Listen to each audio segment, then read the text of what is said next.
memories of your love, my sweet Angela. You're the one I have to thank.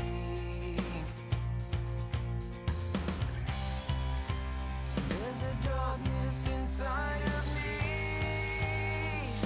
most of you will not see. Yet somehow she decided to stay.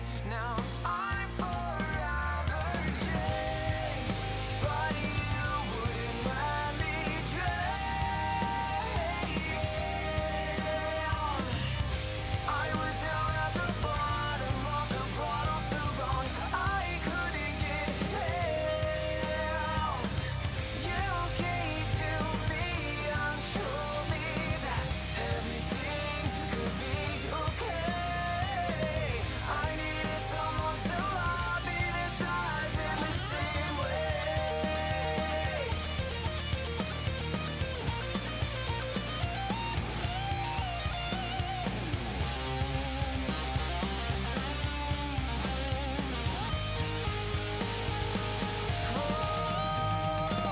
I'm not afraid to die, but I'm afraid of you.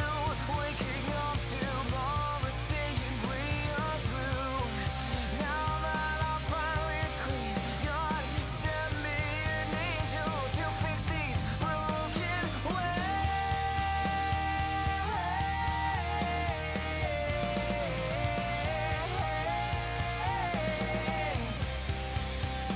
God sent me an angel, but I fell in love with her. You wouldn't let me drown. No, I was down at the bottom of the bottle, so wrong I couldn't get help. You came to me and showed me that everything could be okay. I needed someone to love me that dies in the same way.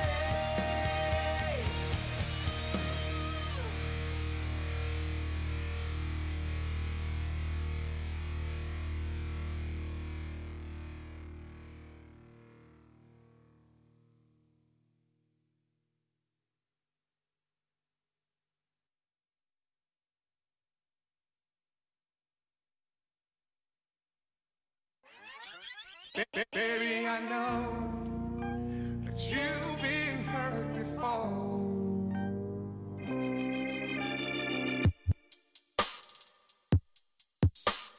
Feeling no pain, keep me up. Feeling no pain, keep me high.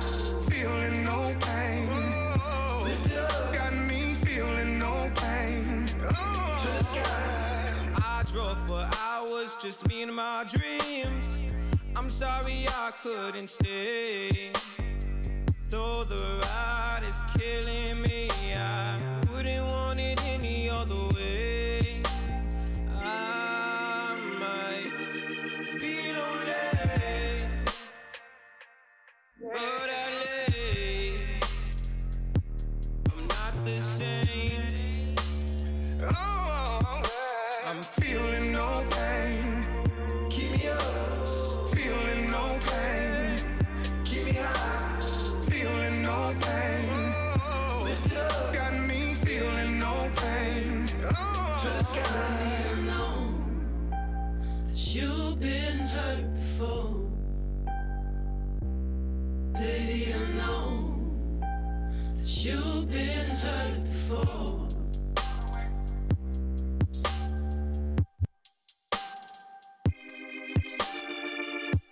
Phone rang for a second, picked up cause I knew it was you.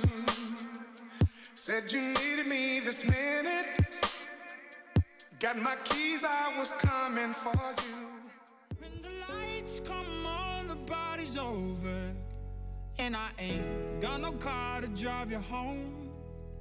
Would the night be too cold for me to hold you? Would you stay? Would you leave me all alone? Sure, all the money in the world won't mean a thing with a hole in my heart. It won't beat again, it's true. Without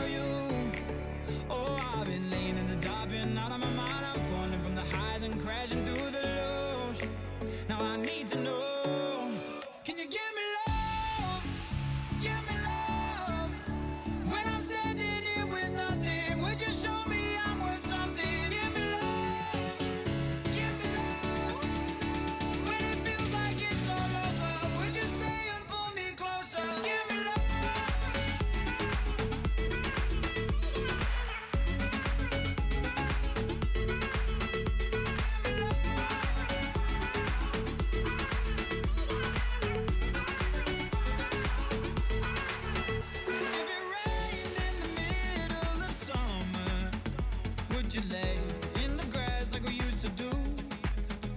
Would you run or would you leave or change your number? If someone gave you the things I couldn't give to you, sure, all the money in the world won't mean a thing with a hole in my heart. It won't beat again, it's true. Without you, oh, I've been laying in the dark, been out of my mind. I'm falling from the highs and crashing through the lows. Now I need to know, can you give me love? Give me love. When I'm standing here with nothing, would you show me I'm worth something? Give me love. Give me love. When it feels like it's all over, would you stay and pull me closer? Give me love.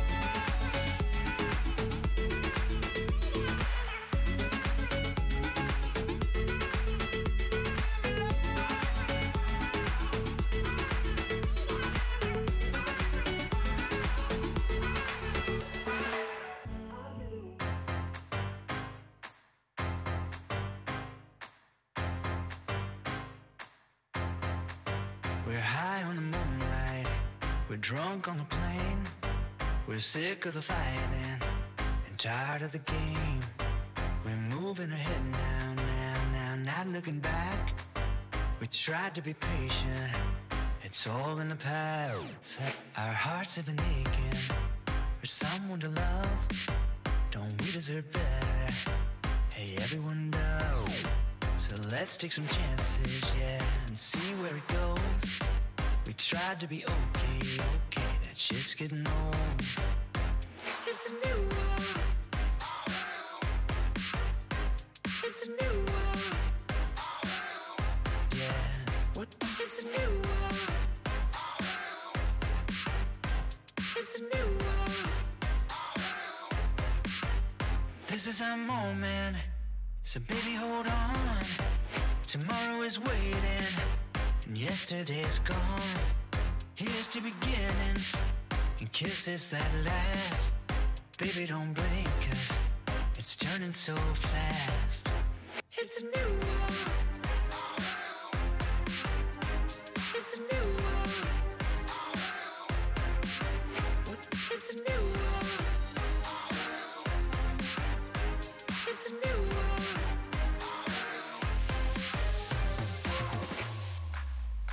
It's a new world.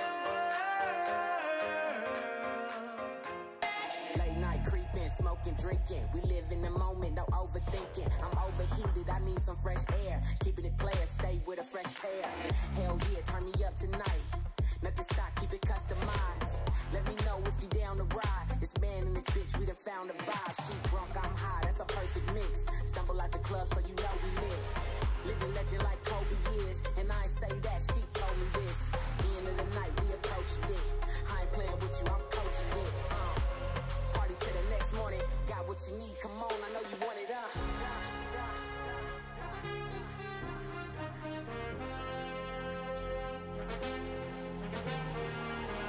One hit, we lit. That's me, that peace break. It all goes down after midnight.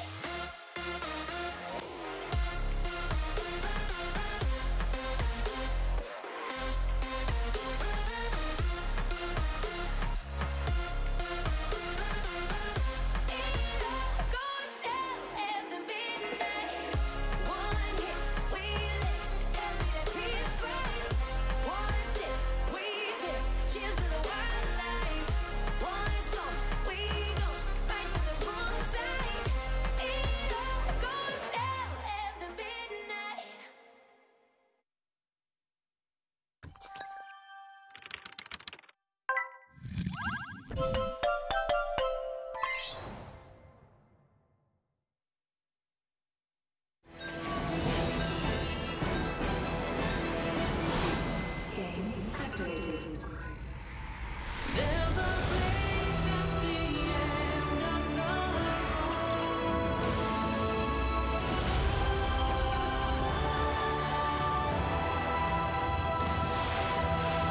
2018 GSL Season 2 Overgrowth.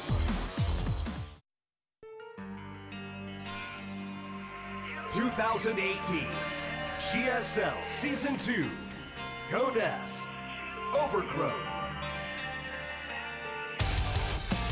What's up, everybody? We're back for another day of the GSL Code S.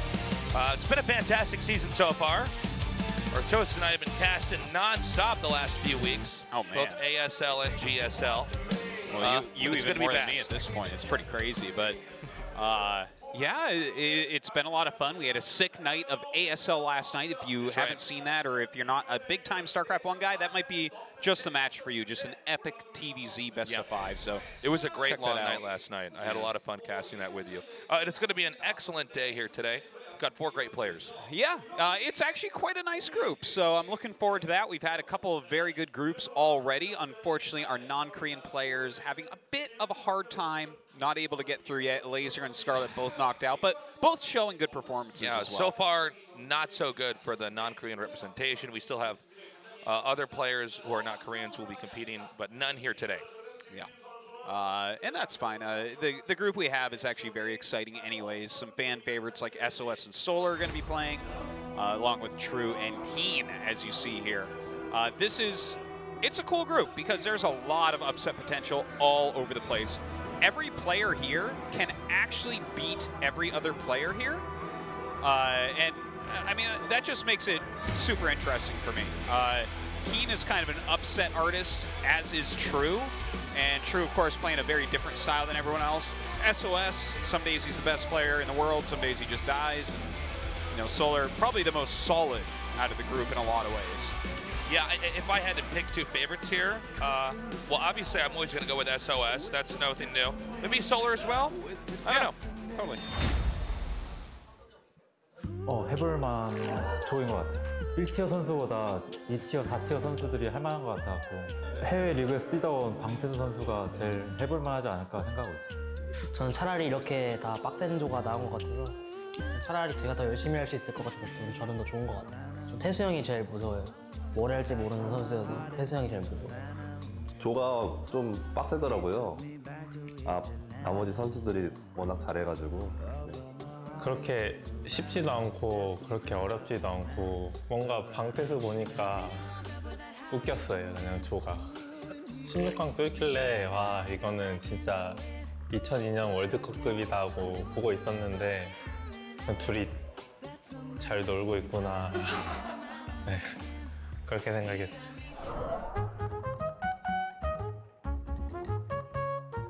원래 자기 게임 안 한다고 은퇴한 척을 했었거든요.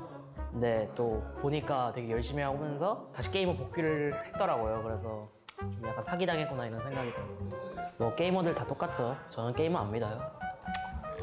뭐 근데 상위 라운드 가면 동영이 형은 못 올라올 것 같아가지고 여비 형이랑 당근을 좀 연습 안 하려고요.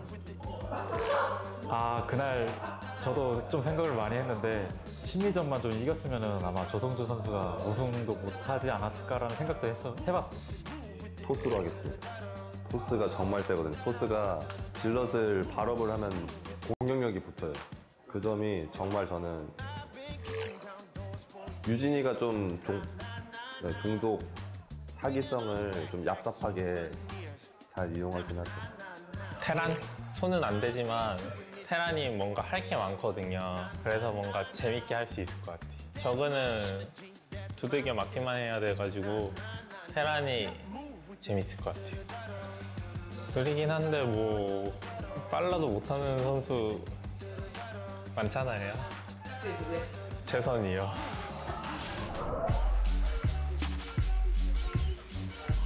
저는 성주로 참여하고 싶습니다. 성주. 진짜 어리고 게임 잘하고 돈도 많고 완벽하네요. 저는 축구 선수로 태어나고 싶어요. 손흥민 같은 선수. 제가 축구를 잘 즐겨보는데 축구 선수들 되게 멋있더라고요. 이신영 선수? 게임 스타일도 제가 좋아하는 스타일이기도 하고요. 뭐 외적이나 성적이나 뭐 잘 나가는 선수잖아요. 어윤수. 우승을 향해 몇 년 동안 그 도전하는 마음이 너무 아름답네요. 근데 요즘 저도 뭔가 어윤수랑 놀아서 그런지 어윤수와 돼가고 있어서 이런 말 할 처지는 아니긴 한데 그 느낌이 있을 것 같아요. 노력해가는 그 느낌. 대왕들을 부수다가 마지막 보스를 못 무너뜨리는 느낌?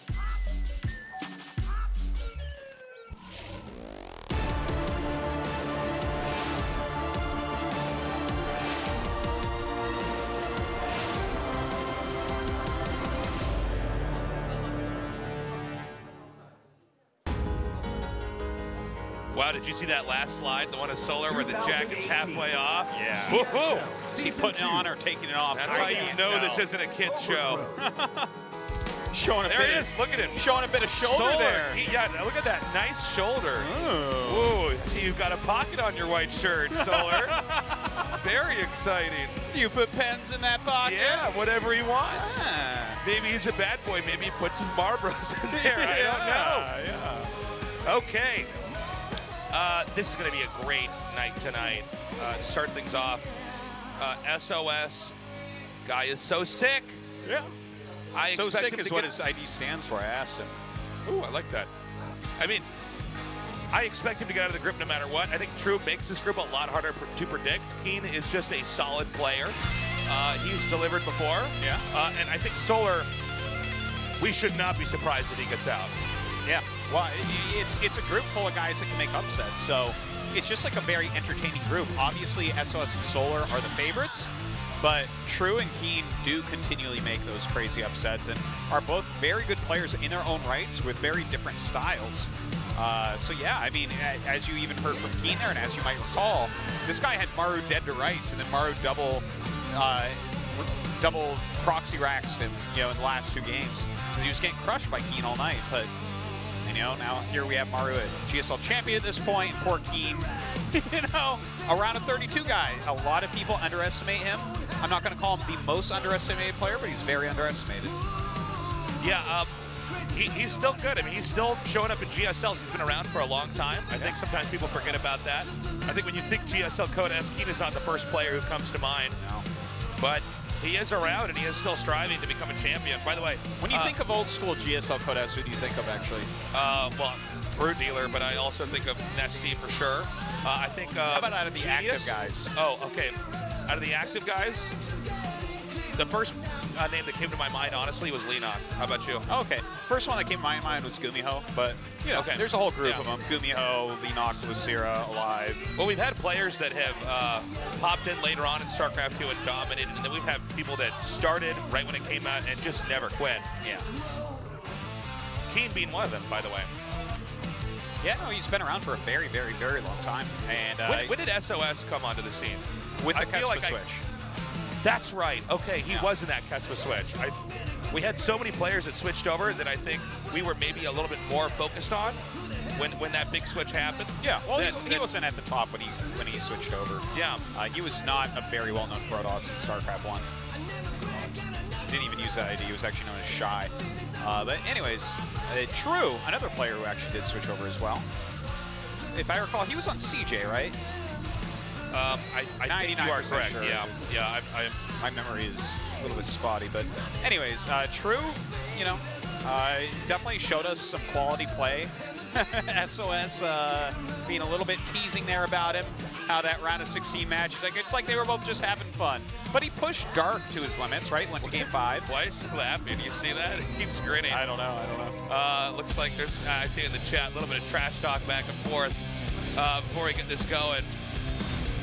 Again, SOS, I'd say, the most in-depth StarCraft 2 you can ask for comes from his games. Yeah. It's very safe to say that he's the best. He's been the best off and on throughout StarCraft 2, a 2-time world champion. Yeah.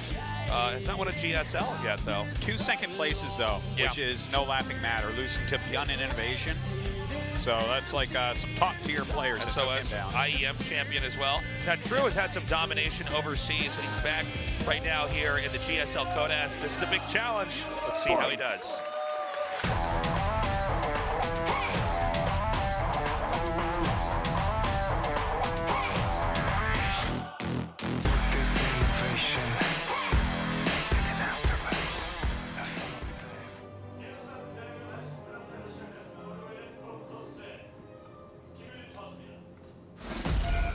Jin Air Green Wings, SOS. Indeed. Strong little SOS fan base down in the audience today. Jeez, they were really loud. Psystorm Gaming, True. I gotta say, I think that True is underrated by a little bit. I think he's absolutely not a perfect Zerg by any means. He has a lot of things that he does need to clean up. He has kind of a chaotic, aggressive style. But the thing is, if he ever, he's got some very good and cool things about him. There's only one true style of Zerg. Go True. True support here. Yeah. He needs it too, because I mean, SOS is one of the most popular players of all time. Yeah. So totally. it'd be crazy if True could take him on here. Well, SOS has like one of the best stories. You remember that video from IM Pyeongchang about? Oh, that was great. If you guys haven't seen that, it's it should be on YouTube. From Switzerland. Thanks for coming down. Swiss It's a fighting. long trip. Yeah, you know, I think that was one of the coolest videos of a background story, and I'm really glad that we're doing that now in StarCraft in general, is we're getting a little bit more personal. You guys can find that on YouTube. I think it's SOS. What is that series called? Oh, man. It wasn't Signature Series. It was not the Signature Series. Just type in Pyeongchang. SOS Pyeongchang, and it's one of these videos. I think it's like 4 minutes long or something. So yeah. It's super good, though. Like, it's one of the best videos that I've ever seen about What blew me away from this is I didn't realize, and maybe a lot of you guys watching didn't realize this if you haven't seen that video, SOS is from the farmland. Yes, quite literally. Half of Korea's population lives in Seoul. And, you know, obviously south of here is Busan, which is also a massive city. Millions and millions of people there. So most of Korea, I think actually as a statistic, I think 85% of Korea is urban, where people live. Oh yeah, it's so heavily and so urban. So to have that small amount of the population that actually lives out, like in the farmland, and then to think that he came from there where PC cafes weren't just down the street, to then climb to be the very, very best player. You know, he was actually, when he was young, and they talk about that in the video too, but he would go to PC cafes and just watch people play StarCraft 1 as a kid. Yeah. And he was a StarCraft 1 pro, just to throw that out there. Yeah. Wasn't successful, was still young when they switched. Right. And now he's, you know, become the 2-time world champion. It's a great story. Now, True, we don't get to, I guess, hear as much about True overall, but he's definitely done some interesting things, right? Like, dropped out of Code S to switch over to the WCS circuit, and now it's been the reverse of that. He's dropped out of WCS to come back to Korea and play here. And he did get round of 8 in Super Tournament. You can't take that away from him. By the way, this is one of the ugliest walls I've ever seen in my whole entire life. Yeah. And I didn't want to bring it up, but like, I have to, because look at it. It's, I don't know. I'm not a fan of that wall. But I'm wondering why the wall is the way it is, because it's SOS, so everything is done, generally speaking. I think he actually misplaced the core. You think it's just a why would you ever use whoopsies? This weird Wallen-looking thing he has? Like, pylons are infinitely more bustable than other buildings, and it's True you're against. There's no reason for this. We cannot attribute this to some sneaky, clever play from SOS, in my opinion. Wow. Because I actually thought maybe there was something else to it. Get wrecked, SOS, with your ugly Wallen. Okay, 4 kills so far. Ooh. It looks like the Oracle will just barely, narrowly get away. Yeah, well done on that, actually, 4 kills, nice. But, okay, so look, I've been trying, like, because interesting things keep popping up that we're talking about, but, like, True is... I think that he is, like, he's still got a lot of potential. I don't think we've seen True's best yet. I think that if he cleans his play a little bit, because he's got, like, he's pretty darn decisive. He's definitely able and willing to take risks. He's a generally aggressive Zerg. A lot of Zergs are very sit-back and macro type of Zergs. But some of the best players of all time are very aggressive Zerg players, right? And I think if he just... you know, he gets his economy and defense maybe a little bit more together, and like it's hard to play at the top level as an aggressive Zerg, you know, especially some of these mid-level guys. You know, you hit the very best players, and they're just like, oh no, this isn't. Well, they just don't die to stuff, you know. Yeah. So, but I don't know. I have a hard time right now describing what I'm trying to say here, but it basically comes down to, I think that if True really takes StarCraft super seriously for the next couple of years and really works on his play and kind of retains part of his style, doesn't try to copy other people too much, I think he could just be one of these really top guys eventually. By the way, SOS managed to sneak those zealots all the way around to the bottom left. I don't believe they've been spotted, and the Warp Prism Harass is going to come in. with the 2 Archons, of course. So he's going to try to hit the hatchery, or maybe the drones, while this Archon drop is starting here in the main. Well, plenty of units here at the third base, but let's see what the Archons can actually do in the main. Oh man, with the Zealot warping as well, oh, he might end up losing a lot. Oh wow, I think he. Oh, good SOS drone really. pull. Yeah, I think SOS almost missed an opportunity to kill even more drones, but he is hitting both these locations at once here. He might even try to snag that spawning pool. Yeah, the multitasking here a little bit off for True. He had more than enough units to knock out these units, and then maybe he just grabbed everything and sent it to the main.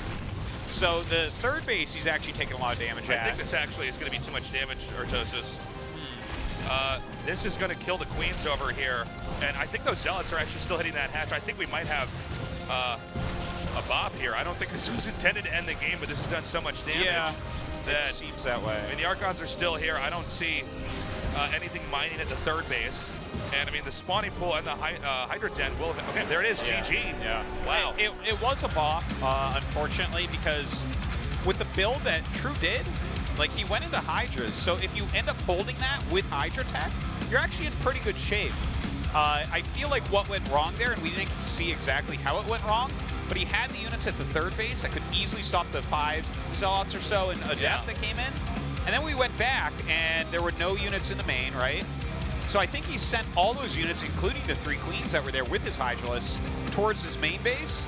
But during that time, right, he lost a bunch of drones at his third.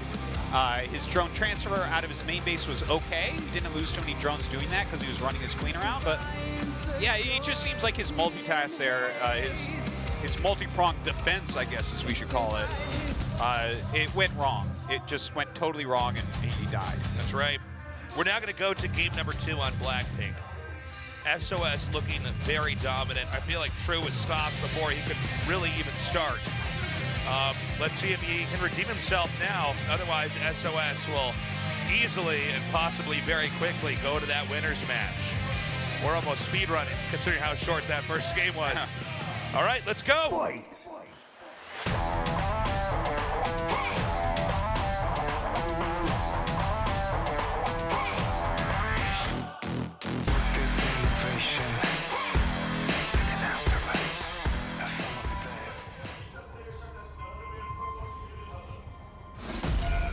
Jin Air Green Wings, SOS.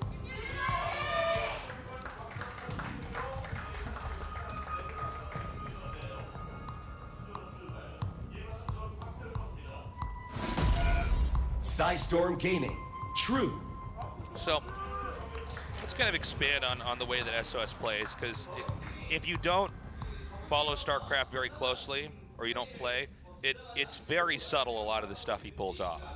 He's got a very obtuse way of playing the game, and it seems like out of all the StarCraft 2 players that we've ever had, he's someone who can come up with this solution in any given scenario that he's put in. Any weird map, any base trade situation we've seen him, he can look at a moment and say, okay, that's exactly what I got to do to win, and handle it perfectly. Whereas, and I think he comes with a lot of good strategies and builds as well, but certainly out of all the players that we've had, he's the one who actually has, I think, the most responses, the most nuance. Yeah, like, I do agree with what you're saying. I'm trying to think of what exactly to add to it. Like, he's such a creative, out-of-the-box thinking, like, free-thinking player. Yeah. And I guess that part of this is why he also sometimes loses. He doesn't win every tournament, and sometimes he falls out a little bit early. He doesn't have the same level of stability as a few other players, because you can't only be creative and use mind games and stuff like that. Right. Like, this is kind of one of the powers of stats, for instance, right? Where it's like, stats has the utmost stability with Protoss. Yeah, no, he is the most stable Protoss player in the world, and he shows it over and over and over because that's what he is, stable. And that's not a way that you can describe SOS. And the thing is, his base skills are better than almost every other Protoss in the world still. But, yeah. It's funny, especially when you look at a name like Stats. Yeah, I mean, he's somebody who's very defensive. He's just harvested a lot of data about how to hold off different attacks and wants to get to late game where SOS is very tricky. And he absolutely is able to abuse Protoss like nobody else really in the game. I mean, Hero comes to mind as well, but SOS's games are weird in a very good way. Well, here he's getting the charge upgrade. And doesn't have that many probes right now. This could be a charge all in coming up. I don't see why not. Oh, hold on. Ling's getting inside. Well. Gets those speedlings in. The nice micro on that Stalker getting it back, but losing this many probes already, this is about as bad as it can be. He's going to lose the pylon here as well. Yeah, well, this is going to be another fast game. GG. Deadly decisive play from True. Yep. If you don't have your Zerglings there excuse me, I mean, something to block the Zerglings, yeah, you just lose. Yeah, well, this is... Well, we got 2 bombs in a row, Artosis. Can we get a third? Well, we might be able to. This is a quick series so far. But this is the thing about True, right? A lot of Zergs will actually just go into like a macro game from there, right? Try to defend against this charge incoming thing. But True is not at all scared to mix it up. And that adds a lot of volatility. It's like, can you play like SOS is trying to play here? Scouting, harassing, skipping on units against True. Sometimes yes, sometimes no. I got to point out here, we've been live for 22 minutes. Yeah. We did the intro. We had that the players interviewed. We've already knocked down 2 games. Yeah. That's how fast this has been. Pretty fast. Going to game 3, it's going to be on Catalyst. SOS is going to have to be a little bit more cautious. That's kind of a shocking way to lose a game in a GSL match. Let's see what happens in game 3.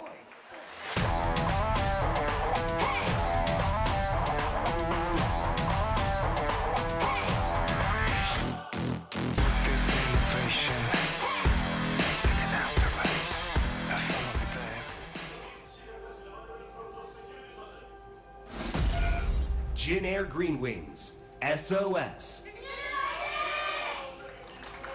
Trying to get a little bit aggressive that game, I think. He didn't live long enough to truly show us, but it looked like it. Psystorm Gaming, True. Of course, True able to just kill him instantly with that Zergling attack. Yeah, that feels good when you win a game like that. Oh, yeah. You know, whether it's a ladder game or a tournament, just taking a game that simply, especially considering how complex a lot of StarCraft games can get. If you could just steal a win like that, nice. Now, tell me what you think about this, the fact that True's going to go for an offensive hatchery. I like it. I mean, this is True. I believe it was when we were in Montreal, he dominated that tournament. And a lot of it was with really aggressive play. We were casting the non-Korean players playing these epic macro games. They're so good. And whenever I get to cast one of True's games, just Lings and Banelings coming in, everything's dying. The games are all under 10 minutes. I think that True's greatest strength is that he's one of the toughest aggro players in StarCraft. So why not start with a play like this that's going to try to get Sue on a different footing. Now, that being said, and we mentioned this in I think it was game 2, SOS is probably the best at handling weird situations. Yeah. Well, and it's kind of interesting because there is an overlap there. Very oftentimes we see True bring the game into a chaotic state and win because he has so much experience in those states. But truly, there wouldn't be a Protoss that's better at dealing with things like this. So, like, generally speaking, I love moves like this hatchery that just kind of throw a wrench into the build order of the Protoss player and kind of put them down, put them in a place where they have to play your game. Yeah. But I think SOS might be the one guy where it's like, oh, I'm not so certain that this is the guy to do this against. Because I think that this doesn't affect him at all. You know what I mean? Like I believe it was either SOS or back when Genius was playing, that expression we were using, the I know this exactly. You know what I'm talking about? I think you were using that with Innovation Was specifically. it? Okay. But SOS is one of those players where you could put him in an odd spot and he goes, oh, no, I already know how to do this perfectly. Yeah. And you should never, ever do this against me. Well, 2 Zealots and an Adept is definitely a very fearsome force here. Queen pops out. It's possible that True underestimated how quickly SOS would try to come out and attack here. Well, I would say the 2 Zealot and Adept isn't like the most uncommon thing to see as a follow-up here. But how much damage will he end up getting done? The 2 Queens are helping out quite a bit. Oh, the Adept actually got out, just barely. Wow. Yeah, narrowly escaped. Yeah, look at this that. forces Zerg to make a lot of lings and try to defend, because when you put that hatchery down there, you are basically slowing the Protoss down from massing up a bunch of probes. But doing plays like this, and the fact that he's actually gotten in here again, delayed mining, and it looks like he's going to get, I think, okay, he got 2 drones so far. I don't know if he's going to get a 3rd here.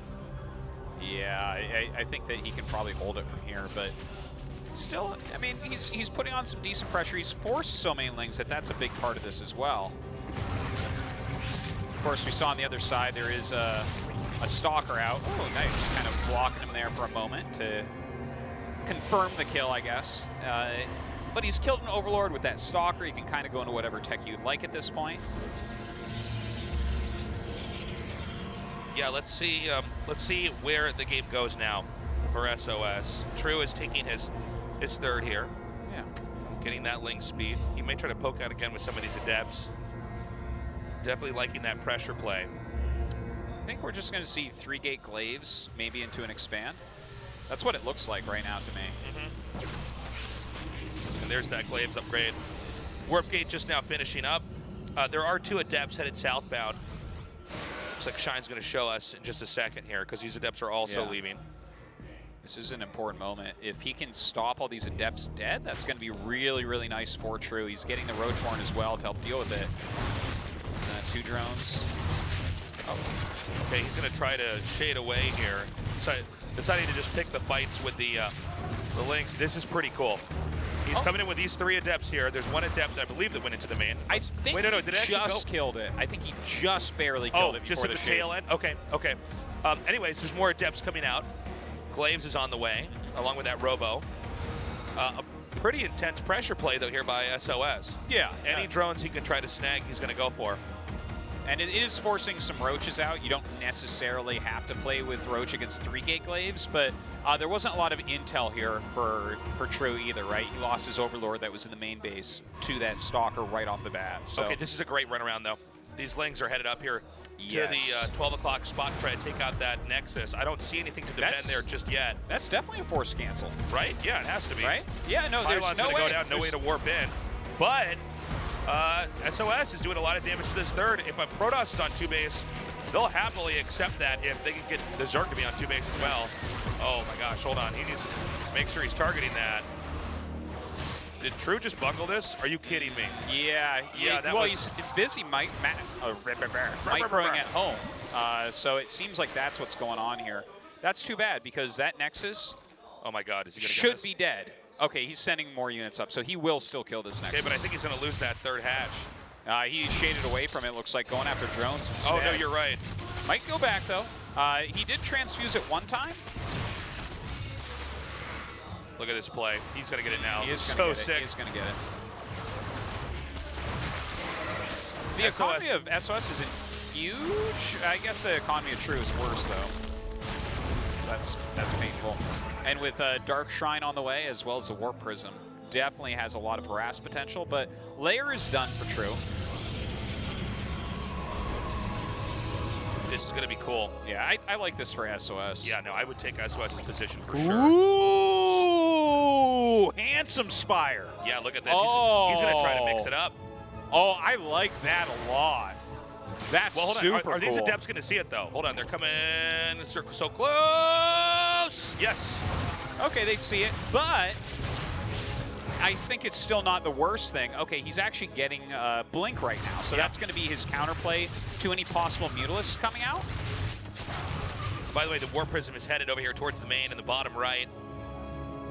SOS is remaking that Nexus. The Nexus is coming along, as is True's 3rd base. Oh, we have 4 DTs, 2 Sword DTs, and 2 Scythe DTs, Artosis. Oh my gosh. And I don't see anything to spot this.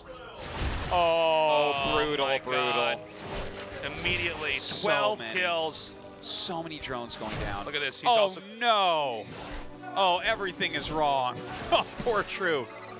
I was so excited about that Spire play, and now we're never going to see it. too much damage being dealt by these DTs as well. Yeah, this is 15 drones killed. A queen goes down as well. He's even going to move the DT over to the third. Oh, look at this. He's still doing damage. Yeah. He might try to target down the layer and try to draw that army back over there. There's still this DT. None of the DTs have been killed off, by the way, guys. True is in just an awful spot right now. He's got 30 drones to his name. It looks like he's going to do it. Is he doing a counterattack? There's like some units randomly in the middle. I think True's just falling apart. I think he got thrown off here and is just so tilted. He's kind of all in at this point. Oh, well, hold on. They're going around each other. Yeah. Unfortunately, there's a lot less that he needs to kill off if it is a base trade over here. Yeah, there's like no defense for True. Like also SOS with Blake a DT tech, you could definitely snipe the Overseer and make DTs. So I don't see this as a solvable position right now. It's not a much worse situation this could ever be. Yeah. True. Okay, so he's going to come up here now. Hey, he forced a recall. Yeah, that's actually something. Well, a lot of these links go into the main. Oh, sick as Biles. All right, but he still has these two Immortals. They're in a good spot. These Lings are doing a ton of damage. However, I don't think it can match the damage that SOS has already inflicted here on True. Yeah, he has to hit, like, look now, his drones this are all is over. gone. I mean, he could try to put up a fight here, but at the end of the day, Protoss is still mining enough that he can keep warping. Well, he has to kill him with what he has. Yeah. And that doesn't seem too likely. Again, more corrosive Biles fired out here. A lot of sick Biles. Yeah, the third Immortal comes out. When you have as many Immortals as there are Ravagers, it's not looking good here for the Zerg. So we should see GG in a second as that attack ends. And there it is. GG. Okay, that was a nice little series, and it was actually pretty close, pretty well contested. SOS wins, but not an easy victory by any means. So, well done by True. Can't count him out tonight. I do want to go back to something you just said just real quick. Please. You said when you have as many Immortals as Ravagers, it doesn't go well for the Ravagers. But I challenge you to this. What if there are so many Immortals and so many Ravagers that they each take up half the map? You can't dodge Corrosive Biles at this point. Do the Ravagers eventually win when we get to gigantic numbers where nothing can move? No, I think the Immortals still win. They're too good. Okay. All right, guys, we're going to a break. We come back. Keeper Solar. Stick around.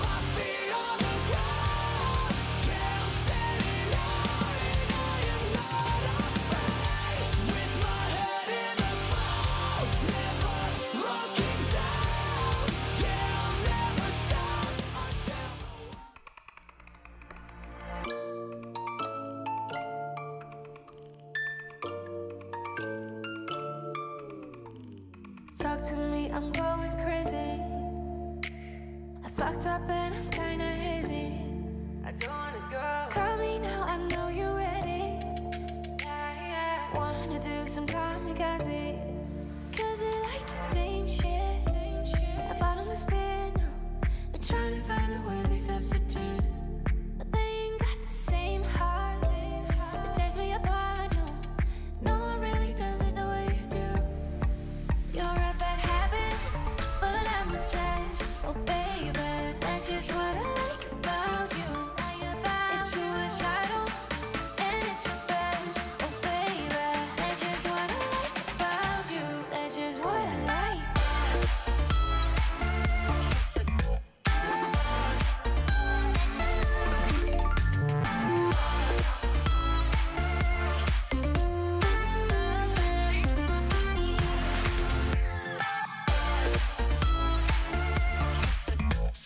That's just what I like about you.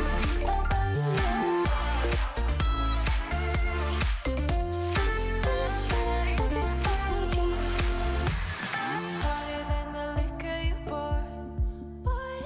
I know this is what you came for. Don't lie to me, no. 40's done with talking no more. There's a way back up to just feel it down to my core. Cause you like the same shit. A bottomless pit, no. Been trying to find a worthy substitute. But they ain't got the same heart. It tears me apart, no. No one really does it the way you do. You're a bad habit, but I'm obsessed. Oh baby, that's just what I like.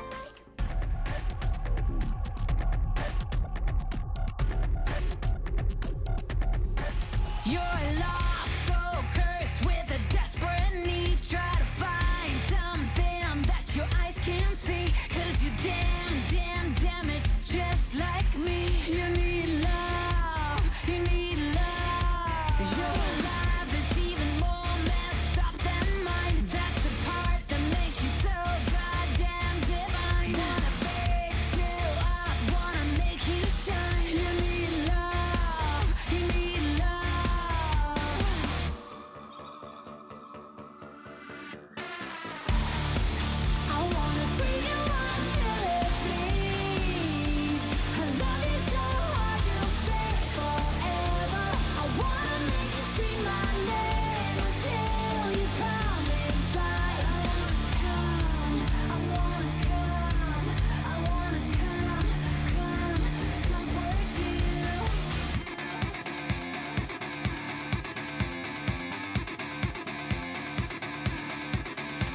아프리카 TV에는 당신이 아는 것보다 다양한 인정이 살고 있죠. 말 많은 인정, 발 빠른 인정, 잘 먹는 인정, 영리한 인정, 친절한 인정까지. 모든 게 컨텐츠가 되고 누구나 주인공이 되는 세상. 알고 보면 멋진 세상. Are you free? Africa TV.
(2018) GSL Season 2 Codes Overgrowth. Welcome back to the GSL Codes. We had a very short series with SOS versus True. Definitely action-packed. We now go to our other two players. It'll be Keen versus Solar. Yeah. I mean, it definitely could be a very good match. I'm kind of leaning more heavily towards Solar than I'm going to lean towards anyone else for the rest of the night. Okay. In any match. Like every other match I see in this group, in my opinion, is closer than what this should be. Because Solar is like, he's a very cognitive Zerg, sure, but he's also pretty solid mechanically and everything in ZVT. And like Keen is absolutely not bad. He's kind of a, let me, the way I look at Keen's TVZ, or just his style in general, it's in between Alive and Innovation. If Alive's on one end and Innovation's in the other, I like that a lot. Keen in the middle of those two. Or somewhere in the, not maybe exactly 50% from each, but yeah. So, and I look at that, and I look at that against Solar, and I'm like, I'm not sure that, you know, again, I think this might be the one match that's toughest for Keen in the group, I guess. Well, Solar is a very stable, well-rounded Zerg.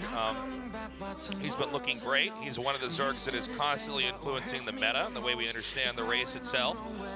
I actually think this is going to be a 2-0 for Solar. Yeah, 2-0. I will even be surprised if it's a 2-1, but I am, as I've said in many other casts, I am more than happy to be proven wrong. This team could come out. That would be an interesting narrative to follow.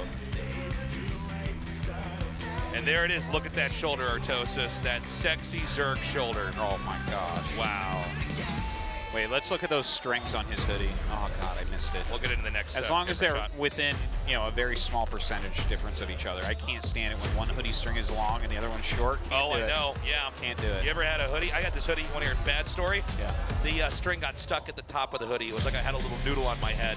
That's terrible. It's awful. So I mean, sorry. I don't even know how you fix that. You throw the hoodie out. I think you do. Yeah. That's what I do. When things break, I get rid of them like my computer. Fight! That's my guy.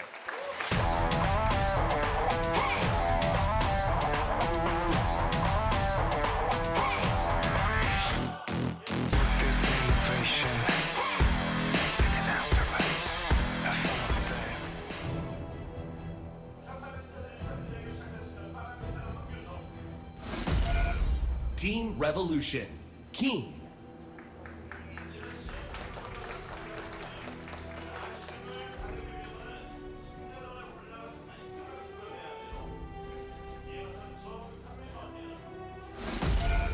Splice. Solar.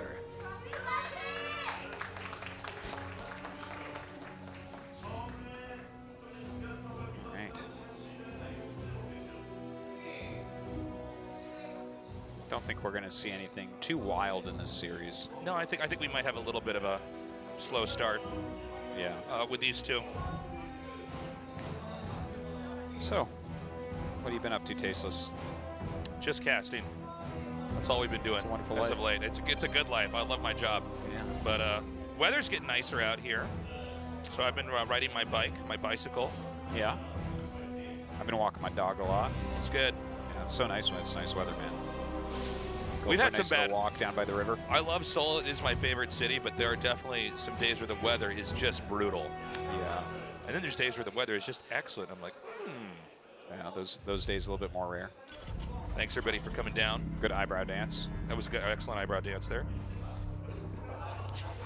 But yeah, I mean, just casted a bunch, man. Yeah. It's good to be back doing GSL Code S. Indeed, I love GSL. What a storied tournament. Well, you know, it's funny because it's too bad that this is our last season. There are it's being some canceled. there are some people who are, you know, always about what's the newest game, what's the biggest game. But really, I love when we have a game that's been out long enough, like StarCraft 2, where there's such a history with all the players. We really you mean you like having storylines? I like having depth and having building storylines. skill over Yes. time, and yes, yeah. You know what? Huh? I like that too. Isn't that funny? Yeah. First Reaper coming in. No real damage done so far. He does get one link. But hold on, Tasteless. Doesn't everything just come down to money? StarCraft players aren't millionaires. What do you have to say about that, Tasteless? Isn't that crazy? It must be worse pro gamers. Isn't that just sad? When people are like, if it has to be the most popular thing, or it's just not enough. Well, those people never truly be happy, Tasteless. They're all playing Fortnite right now, thinking they're happy. You know, it's just. Shots fired. I've always found. I actually haven't played the game. It might be a good game, but I just always find this funny because, like, there's something about gaming and esports where I have met so many people that are only interested in either the biggest thing or the newest thing. Yeah. And this weird mindset that if it's not the newest or biggest thing, that somehow the thing is not there at all. Yeah. You know what I'm talking about? Like, yeah. like, oh, I thought it's like the idea that everybody's just switching from game to game to game when there's all sorts of types of gaming, you know. Like one thing that I really enjoy watching that I've never really tried myself is speedrunning. I love watching speedruns. Oh, yeah. You know, Speedruns are cool. it never would have even occurred to me that would have been a thing when I, first started playing games. When it's a totally different world. There's all sorts of different great games out there and different stuff. By the way, yeah, just to jump back into this a little bit. Very interesting build going on. I think that Concussive Shells will get canceled probably. But a Ghost Academy has come up very quickly here. Concussive Shells is still going here. Yeah. I'm surprised that it is because he's going to have to use that to make Ghosts, so Concussive Shells is not going to be useful right now, and faking Stim is obviously a good strat. But I do believe we're going to see one of these little Ghost pushes where you start sniping down Queens. Yeah. Well, kind of keep the lings off you with the Hellions. You can really ramp up and do a lot of damage very quickly. And this is an uncommon build. And there's a reason for that. If everybody did this, Zergs would just counter it. But occasionally doing a build that just isn't that trendy or that people aren't doing a lot online, the other player, especially in a match like this, adrenaline's going, you can just end up in a situation where you're like, what? Yeah. And then, oh, I'm dead. The only players that I've seen do like real Ghost rushes really are TY and Special, who play very similar styles and share a lot of their play with each other. Kind of interesting that those Hellions are sitting behind the wall in right now, by the way. But anyways, an armory on the way, so he's going to be able to have Hellbats here as well. I'm sorry, if we had a single Marauder get made yet? Ooh. No. I think he did cancel Concussive Shells. I actually wasn't paying attention though. No, I think it finished. Oh, did it? Yeah, I believe it actually did finish, so it's kind of strange. By the way, 6 drone kills, nicely done there. Yeah, that was a totally legit drop. Very nice. Baneling's Nest on the way. Yeah, 2 Ghosts are out now, and it looks like he is going to move out. There's going to be a lot of Hellbats with his Ghosts, and of course, transitioning into Mech behind this. I believe when Special and TY do this, generally they'll have at least a Cyclone or maybe a couple Cyclones with it to really bully the Queens a little bit more, but with the amount of Hellbats that Keen is going to have in his own kind of take on this, I'm liking this Tasteless. This is really cool. Yeah, this is Keen really marching to his own beat. Yeah. Here. Okay, so he's come up now. The Ghosts are in the back. He is going to take out this one Overlord here on the right. The Queens are coming in. The Lings are actually going to come up from behind. And Ideally, if those Lings could have actually surrounded those Ghosts, that would have been perfect, but the Hellbats are actually giving adequate cover here. We see some snipes going down. Yeah, and the Lings actually getting on top of the Ghost, but not being able to do too much right there. The medevac ends up going down, so he might actually end up losing everything that's out here, by the way. Yeah, there were still these Hellbats, or one Hellbat, I should say, at the top that were killing a lot of drones, but that seems like that's going to be the end of that rush. Well, he ended up killing maybe 4-ish Queens, I guess, and a lot of Lings and 5 drones. If the Ghosts both get out, that's pretty sick. He lost all the Hellbats, but he's going mech, so it's not like the most impactful thing. Right. Okay. I'm actually not exactly sure where to put that at. It looks like... Well, we don't get to see this rush very often. Well, looking at the tab, it really does look like it's very keen favored after that, as far as value goes. And he's got his 3rd base up. He's got actually a very solid amount of factories and even an armory getting that +1. He's going to get up to a total of 5 here to try to come out. We still are waiting to see when Solar is going to take his own 4th base. Again, when you're doing a kind of off-brand build, a lot of times the practice the other player has put in doesn't help as much, because in his practice games, I don't think people were doing this to him. Unless we suddenly see all the Terrans from here on out keep doing this. Okay. And we're just now getting to see the meta bubble up to the surface, a new meta, I should say. Now, I don't know exactly how much the Splice boys practice together, but TY and Solar are both on Splice, and this is kind of a TY special, going Ghost very early against her. So he might have a little bit of insight, a little bit of practice against it. This is a keen variant to it, but you know, it can't be 100% different, right? It was Ghost-based attack. It's into mech. Yeah. But yeah, I don't know. Let's see how this goes. Solar's taking his additional base. He's trying to get his creep going. There's Hydraling Bane is the set of units that we see. But with the siege tanks already under production, Keen's looking pretty strong. Even getting his 4th command center pretty quickly. Okay, Hellions coming in again. Just going to try to drive this creep back as much as possible. Solar's taking by far the safest 4th base that you can take on this map. You got to kind of get to the 2nd layer of the map if you're going to take any of the 3 expansions that are closer to the middle here for the Zerg. Ghost drops? Ghost drop much, Stasis? Yeah, how about that? By the way, their guns are comically long. Like, have you noticed that? It looks like they're holding a javelin. I think what it might actually be... Oh, this is so wow. sick! Wow. I think what it might actually be, Tasteless, is their guns have, like, laser sights on them coming out. Let's see, I'm trying to zoom in on the monitor here. Because if their guns are that long, they should not be able to... Look at this. Right? I think those might be laser sights. Someone or like a flashlight on the edge of it or something? Yeah, something like that, yeah. Because if their guns are actually that long, they shouldn't be able to hit Zerglings that are hitting them. They're like siege tanks at that point. They have to shoot things further away.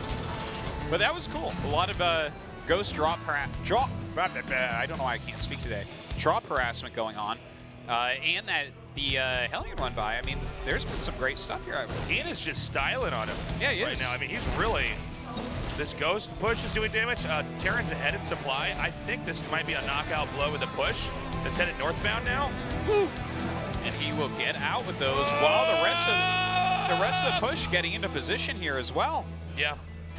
Wow, that's a lot of siege tanks, and oh my god, so much money being spent right now to get some swarm hosts out, but those are going to be very late. Yeah, I think the damage is already going to be dealt.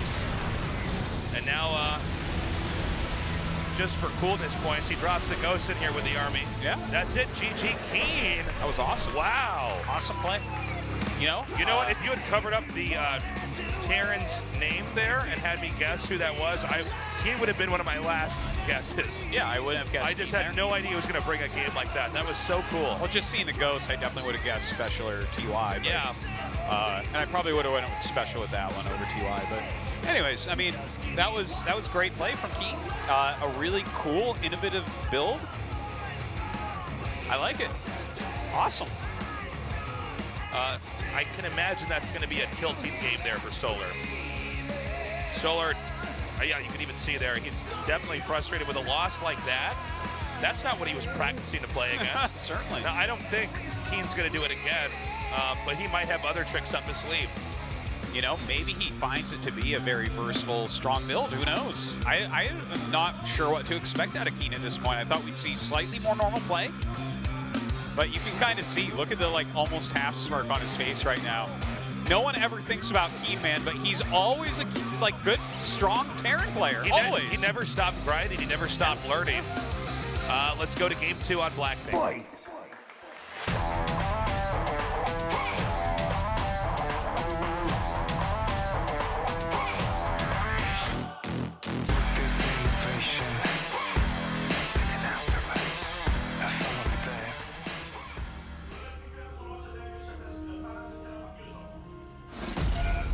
Team Revolution, Keen. And if you can keep up that level of play, and I tell you, him against SOS, definitely winnable for him as well. Ooh.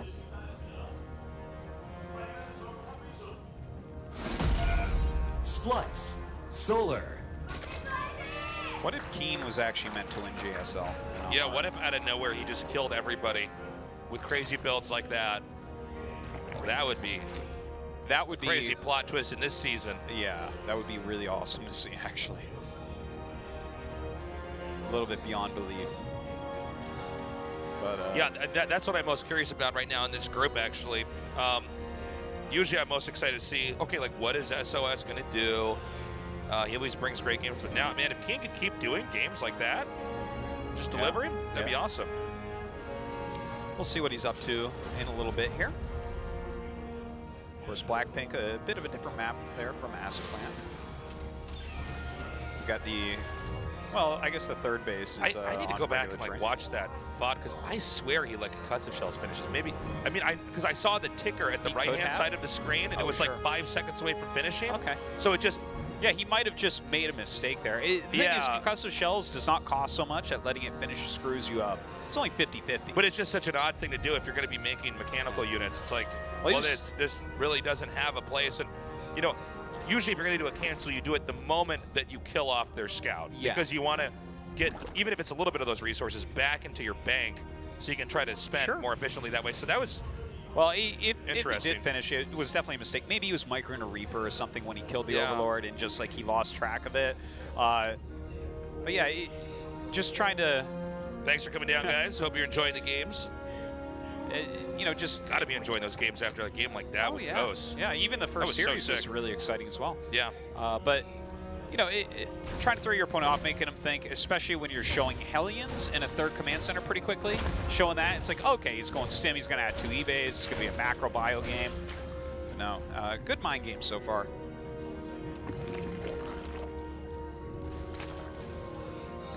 Are there any other crazy things we could see Keen actually do? I mean, crazy like that Ghost stuff, because, I mean, I know mech is cool and that's exciting, but I mean, we're used to seeing that. Is there any other, I'm trying to think of all the out there things that we could have, besides, I guess, a proxy, just some kind of unusual tech? Well, every unit from Terran does kind of get used against Zerg occasionally, so there's nothing, it's just like when you make things. Like, I guess the craziest thing would be like a quicker battle cruiser, and everything else would not be that weird. But, I mean, for when you said, could we see something crazy, something else crazy from Keen, I started thinking about the fact that he used to do a lot of, when he was like a very top Terran, a lot of cool ceremonies at the end. Oh, yeah, that's right. And the first thing that came to my mind, we were like, could we see something else crazy out of Keen? I thought of him just like, he wins and then he eats a worm on the camera. And I'm like, what? You'd make a lot of fans from that, man. If you're willing to eat a worm after you beat someone on GSL. It's like what like a kid would dare another kid to do in school, like elementary school. Absolutely, yeah. We'd be like, oh wow, that's pretty crazy, and then PETA would be calling us up and protesting outside this. Sorry, dudes, Leave this is Korea. Alone. He's fine. Eat as many worms as you want here. We got the Banshee with Cloak coming up. Yeah. Oh, Jin's actually going to try to dive in here. Oh. And the Lings are actually getting spread at a pretty good angle, but it doesn't stop them from getting up into the main base. As that Reaper's still there as well. Dealing a little bit of extra damage. It looks like this actually gets cleaned up very well by Solar. This really was not, well, hold on, it's not done yet, but he needs to actually get workers, because that's why you send this in there. You don't fly into their main to try to kill Zerglings. So basically, everything's gone perfectly so far here for Solar. And depending on what Keen has in store next, there's not going to be a lot of ground support for Keen. So, a bit of a blunder there to start this off. Yeah, I guess that didn't really do very much. And now with this many Zerglings on the map, the Hellions going to have a hard time. No real map presence for Keen, other than his Banshee harassment now. And there's already a good setup against this. Look at this. There are Overseers there. There's plenty of Queens. There's some Spores up. Looking fine for Solar. Yeah, Solar definitely wants to have a better game than game one here. A lot more drones coming out now. The Banshee, actually, if this Queen's turn around, he's going to lose his Banshee. And... no, it gets away. No, it doesn't. Why Does do I it? agree? Yeah, Yes, it it does. Invisibility. Wow, okay, so the Banshee lives on. It could definitely deal some more damage later here. Imagine if Keen had lost that. That would have been 2 attacks in here that didn't do anything. Well, that would have been painful. By the way, But luckily, he does have the Banshee going home. Roaches this game out of Solar. What do you think about this change-up by Solar?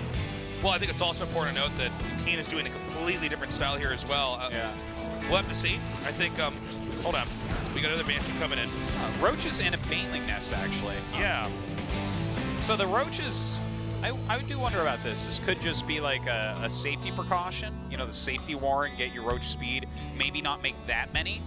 But there are some older styles where you would have some speed Roaches with upgraded Ling Bane. Yeah. It's definitely not something that's common, but Solar definitely has his own style as well, so it wouldn't completely surprise me. Yeah, he's making quite a few Roaches. Well, this is the thing about Solar, is he definitely has his own way of looking at the game. This is usually when you have somebody who is among the very best of the best, is they have a lot of times their own style. Like we saw this with Gumiho a lot, where he kept kind of doing his own thing, and it really wasn't, I guess, bringing the best results. And then one season he wins a GSL. And we'll have to say, oh, you really had something going on back there. You just hadn't ironed it out entirely. Yeah. But this is cool to see here from Solar. This is going to crash right into the army pushing out now from Keen. Keen who's this time going for a much more orthodox approach. Okay, well, this is more than enough Roach Ravager right now to hold off everything. And the fact that Baneling's speed as well as 1-1 for his Lings is going to finish pretty soon. Now, with a few Ravagers, he might try to actually push in here on the 3rd, because there's a tank, but the Ravagers can counter the tank pretty quickly and maybe hit this location. Yeah, I think, though, Solar's going to play defensively here. I think that, you know, between the Baneling speed, the type of upgrades he's getting, he should be going directly to Ultralisk from here, if I had to guess. Oh, okay, I see what you're saying. Yeah, with this type of creep spread and, like, the muscle of some Roach Ravager, there's no real way to punish him at this moment. The second factory's being added, so when there's a decent number of siege tanks and Keen's push comes, that should be lined up probably with 2-2. That's when he might be able to get damage done, but that's going to be kind of lining up with Ultras at this point, I think. The Ultras will be popping out right around then, right? So I think so. As long as he keeps his creep spread pushing out a bit, I think Solar's in good shape for this game. Okay. Keen, once again, not really able to get much done on the ground here. Solar's creep spread has been pretty impressive. The Banshee does come in here, though. We'll get one snipe off on this Queen. So the Spore is just a little bit too late. Just getting whatever damage he can right now. Solar's getting very close to maxing out here. Yeah. Let's see when Keen actually decides to push. Because, again, Solar's got the creep spread that's pretty scary. He is flying around with some of these medevacs trying to drop wherever he can. We're seeing the game that Solar actually wanted to show us this time around. Yeah. Keen really, I can't believe he dropped there. Because Keen threw Solar off so hard. I mean, this is why we give the players a best of 3 and we don't just have one game, because there's so many different ways to play StarCraft. And if you're going to be truly good, you can't be a one-trick pony here. Yeah. Ultralisk Cavern on the way, also a Viper coming up. Adrenal for his Zerglings. Plenty of units up here to stop this drop harassment, but Keen picks it up. Still pushing back the creep. This is such an important part of what Keen is doing right now while he's continuing to macro. Right, he's making 2 siege tanks at a time, getting good upgrades. He's getting his 4th base as well going. But if he doesn't keep the creep spread back, he will never be able to push into an Ultralisk-based army. It just won't happen. like Ultra Ling on creep. Name a better combo taste. Oh, it's crazy. I mean, this is how we've seen Dark hold off every single attack and then barely win because he's got his ultras out. And this is not even a low econ game. It's not like a queen ultra. Like it's like 7 queens for Dark and like an ultra, and he holds off the army and wins the game. No, this is big economy Solar, lots of upgrades, a ton of ultras are going to come out, and Keen is kind of looking like he's going to go into this late game Beyond style, where it's like siege tanks plus ghosts, I think. Now this is going to be the ultimate test here for Keen, is how could he actually handle super complex late game traditional TVZ against one of the very best Zergs in the world. Okay, now this was a really nice attack. Oh my god, he's going to be able to get this hatchery. Yeah. Oh, beautifully done. Masterfully done there by Keen. Yeah, and like no real anti-air here. All right, Keen, pick those up, please. I know, right? It was like beautifully done, and then he's like stimming their slings all the way around. Yeah. Like, you know you lose this, right? Yeah. Looks like he was dropping there in the main base at the same time. The Chitinous Plating still on the way right now. The army of Solar is getting really scary. Yeah, he loses a base, but when you have an army like this, I think you're still okay for now. Like, Solar has time to retake expansions. He's got a really decent creep spread. Keen's army is strong and good. This is a new type of composition that we've seen popping up since Beyond's group.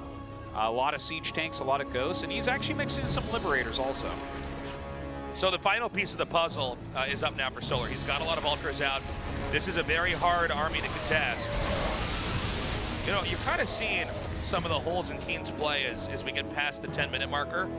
He's not quite as good at picking up some of these drops. Yeah, I think he's multitasking pretty darn heavily right now and having a, you know, definitely a harder time than someone like Innovation or Beyond maybe from picking these up. But now this is a bold play. Keen trying to push through the middle. I think Keen is playing a very nice game though. I agree. Like looking at how he's done this, he's gotten his 3-3 very speedily. He's got his ghosts out. He's got a good number of siege tanks. He's got an okay number of liberators. He just has to be set up properly wherever we see Solar coming in. Uh-oh, gonna lose that Banshee as well. Oops. This is cute.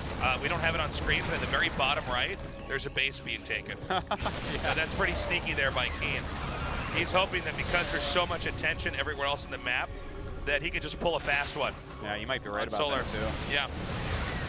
Ooh, this. Okay, backing up into a siege tank line now. Oh my god, that's very many Banelings. Banelings connecting on tanks here, but I guess if there's not enough of anything else for Terran, why not? Jeez, that's a lot of Banelings. Look at this, they just keep going. Oh my god. Look at the ghosts. It's like a survival map. Yeah. It's like a mega lane in a MOBA. Yeah. It's like what that's like. Okay, that was pretty I think that was pretty cost inefficient for Solar, especially considering he's losing a base during all this. Yeah, and Keen's oh man, sneaking one down here. Yeah, and the Liberator actually getting some great harassment off as well. Now, even though we see a lot of Zerglings being made, it's the gas units that we need to see more of here for Solar. Now, he has a decent amount of gas banked up, actually. And he's going to make most of those into Banelings, so he might actually attack it again in a little bit here. The siege tank count has been greatly reduced at this point. A lot of Marauders are being made, so those definitely can help out against the Banelings as well. But this is the amounts of Banelings that we've seen Solar make so far. I guess he doesn't have that many again yet, but it's the type of army where you can just run in and kill a base before they can even lift it off, you know? Banelings just all connect with the planetary or whatever, and GG base. Okay, Keen is edging out right now. We are waiting for that next attack here from Solar, and it looks like that might be happening right now. I don't believe Solar's checked that bottom right base. This might actually just work. You would so Does basically, he have guys, anything there mining? Zerg might expect the Terran to expand to the top. He doesn't have anything there yet, but I think that's where you want to land all your mules. Oh, yeah. He's going to send some SCVs there too. Definitely land all your mules at that base, because Zerg can find that and kill that. But you're basically just stealing free money because, oh no. Actually, in some ways, this is really good that he sees that drop and is going to chase that. Oh, very good pickoff there, though. Okay. These Banelings could connect on a lot of these SCVs. Yeah, he's attacking 2 locations at once here. Looks like this army pulls back. Baneling's rolling in on this side. Ouch, 8 workers go down. Looks like the rest of these cloaked ghosts can chase this back out. Yeah, that wasn't really that effective. Sure, you kill some Banelings are going to be SCVs. made over here. This is gripped up enough. A fungal could really catch all this infantry. As ghosts all over on the side, they should be coming down right now to help out against this. Krupker's actually doing some work here. Get rid of a lot of those air units. It looks like the Ultras will be taken out, though. Yeah, the ground army's beginning to thin out here. Keen actually pushing Solar back again. Might be able to get this Ultralisk up here. Nice. Well, I gotta say, Keen's really putting up a great fight in this game as well. And of course, he kind of bashed Solar in game 1. And I was talking so much about how Keen is underestimated, but even in that, I underestimated Keen. Well, you know, we're not used to seeing him play this well. Are we not? Because he had Maru dead to rights before. He's not possessed out of GSL okay, before. But we're not used to see. I don't know, man. We've been casting these guys for years, but yeah, I have to say that some of the best games I've seen from Keen. Now he has yet to win this series. By the way, Solar's basically maxed out. Keen trying to catch up, but there's going to be another drop up here at the top as Keen's beginning to push. This is going to be really taxing for both the multitasking of Keen and Solar. Now, if he keeps targeting down these Banes, he can actually win this fight. Well, he needs all these medevacs to come over here and heal. And he does do that, so there's still a little bit of pressure up there.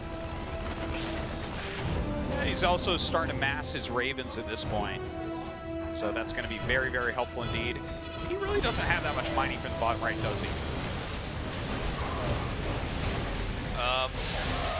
Yeah, I mean, not really. Little attacks over here. Be careful, he does not want to lose these ghosts. Ghosts are very valuable. Well, he snipes all the detection there and then cloaks him up, starts to run forward. Has to be careful, of course, for any fungals. Ooh, good sniping here on some of these Brood Lords. He's in pursuit, but he is deep inside the Zerg's base. He's actually doing some really nice ghost split. I'm getting some chills here. That was some bold moves back there. Dude, yeah, he's like turning around, walking forward, and he knows that fungal is going to be the choice here from Solar because there's no detection around. Right. And then he splits his ghost. Like, I've seen twice in that little battle where, like, the fungal was not connecting with what it needed to. And Keen, again, with a small army, I have to say, Keen's aggression has been really awesome this game. Yeah. Now, Solar is a great defender, so he's definitely putting up a good fight. No medevacs here to pick this up. Now, there are a lot of Marauders, which can definitely tank a lot of the Baneling hits, but I'm kind of surprised there was nothing there to pick that up. Yeah. That's kind of...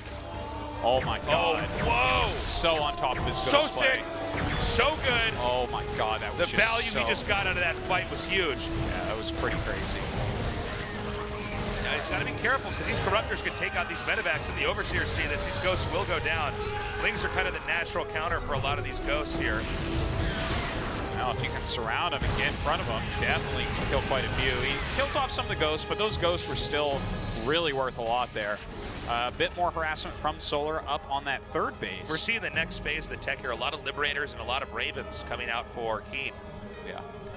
Well, he's making that transition slowly but surely. Like, he kind of was staying on the siege tanks for a little bit and does have a few of those still left over, but he's going into what is generally considered to be the best late game composition, Raven Ghost.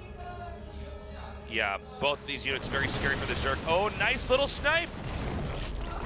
Ooh, wow, Solar even turns around and gets that one Infestor. Nicely done. Yeah, and I want to point out that, like, one thing about Keen's play is he's stayed pretty heavily aggressive the entire game. And some players do that, but he's been more successful with his aggression than most people. Normally when you see this late game scenario, both sides start to get big banks. They both have been on no bank the entire time, even when they're maxed out. Very true. They're not getting even 1,000 minerals because they keep butting heads. And that's a very impressive thing. Like, even Bjorn with his aggression, we saw banks being built up. Right. You know? was accumulating a certain amount of wealth. Yeah. That he was going to then spend later on. By the way, Keen still has his bottom right base, and I don't believe Solar's actually checked that. Yeah, I don't know if he did. So this is actually a pretty big mistake. There's a blind spot on the map here for Solar. And I think Solar's been given a lot of attention to the base just to the left of the main of Keen. But yeah, he's not going to have the proper calculus to know where he's at if he doesn't identify that Keen's actually taking the entire right side of the map. See, he keeps attacking in here. And you know what? That's great that he's making that lift off and that Terran's not mining from here, but Keen is never not going to have the space for an extended period of time, right? okay? Like, it's not like Solar will ever get that one. Yeah, yeah. So it's kind of weird. It's like so much of Solar is that he's invested into is at this base up here. Okay, we got nukes coming out now. Ghost moving forward. Nice zoning nuke. Ooh, so good. Pretty solid. EMP's actually getting the Queen's Manifestors. Oh, that was sick. Oh my Knocked god. out all the Broodlings in that attack. Did not even expect for that to occur, but the nuke actually lands. Does all right. Okay, he's going to try to hit this hatchery. And he... No! Wow, it actually manages to be saved. By the way, the Ghosts are sniping that down. Will Keen try to come in again? That was like one Marauder shot away from being killed. I know, yeah. And it should go down this time. Okay. Oh, God. Sick. Wow, Keen. Wow. Okay, maybe this is his GSL. Dude, he's playing really well. He's playing really savage. well. Yeah. It's awesome. He looks so good. Yeah. Okay. I'm just enjoying the hell out of this game, too. Non-stop action out of Keen here. Just so much aggression. Solar trying to shove Keen back. Look at this huge line of Liberators they set up as well to retreat through. Like his ghosts get pulled back, now they come back into the battle here. He just clicks down those Broodlords. Now it's just a bunch of Corruptors. Dude, with Solar, no backup. Solar is no slouch of a Zerg. No, I know. And by the way, Solar has just now flown over this base that was not scouted the entire time. That's it. He sees that hidden base too, and he just leaves. Okay. Wow. Keen is a beast. Yeah, he is. That was awesome. That was an awesome, awesome series from Keen. Dude, and I mean, I knew coming in tonight that Keen could make upsets, but I felt like Solar was the tough match for him. Well, if that was a tough match for him, he's getting out of the group in first place. We also know now that Solar plays without shoes on. Yeah, and I think that's the right choice. I prefer to play with no shoes on. Yeah, why would you Why play would you wear StarCraft shoes? foot prisons, man? Like, what? No, thank you. But yeah, Keen looking just on fire. Solar is going to have a hard time here. He drops down to play against True in that loser match. We're going to go to a short break. We come back to winner's match, Keen versus SOS. Just feel it in my heart.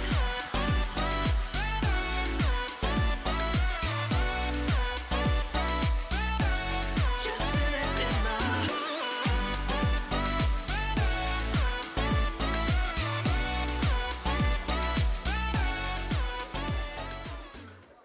Remember the words you told me, love me till the day I die. Surrender my everything, cause you made me believe you're mine.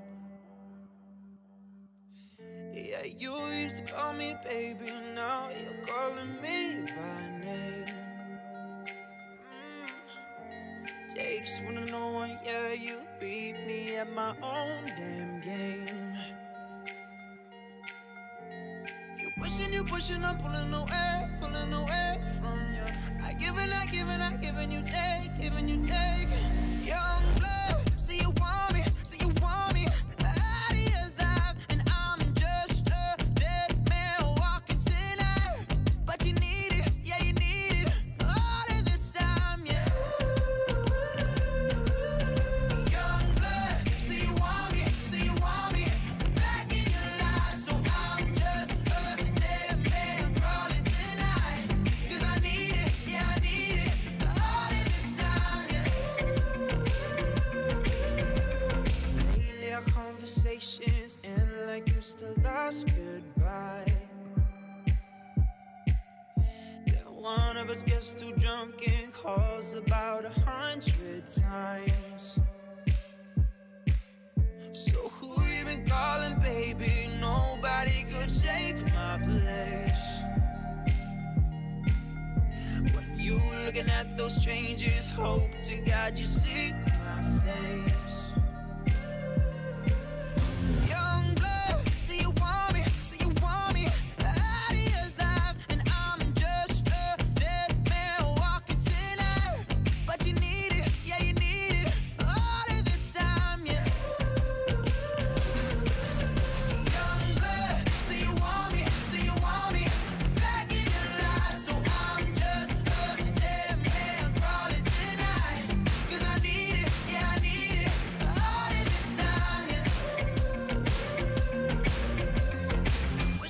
pushing, I'm pulling away from you. I give and I give and I give and you take, giving you take. You're running around and I'm running away from you. From you. Young blood, see you want me, out of your life, and I'm just a dead man walking tonight. But you need it, yeah you need it, all of the time, yeah.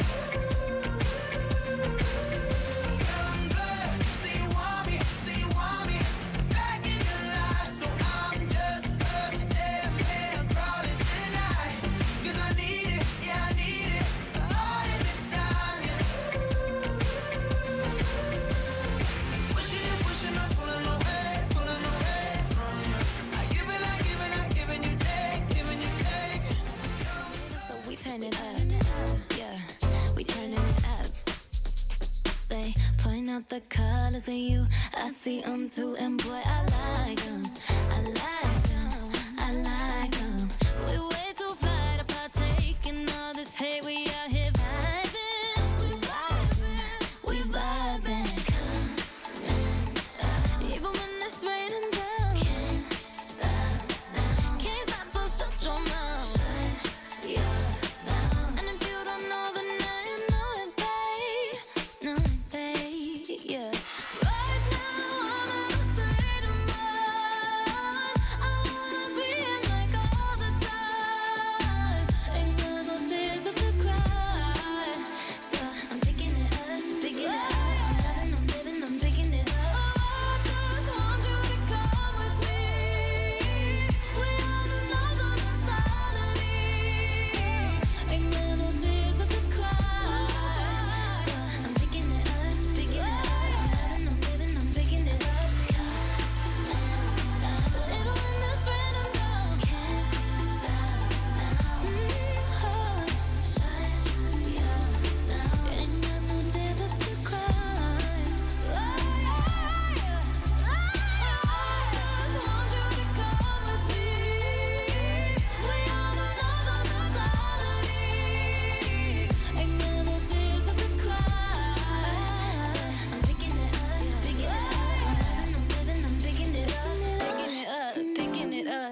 I'm living, so we turning up, yeah, we turning it up.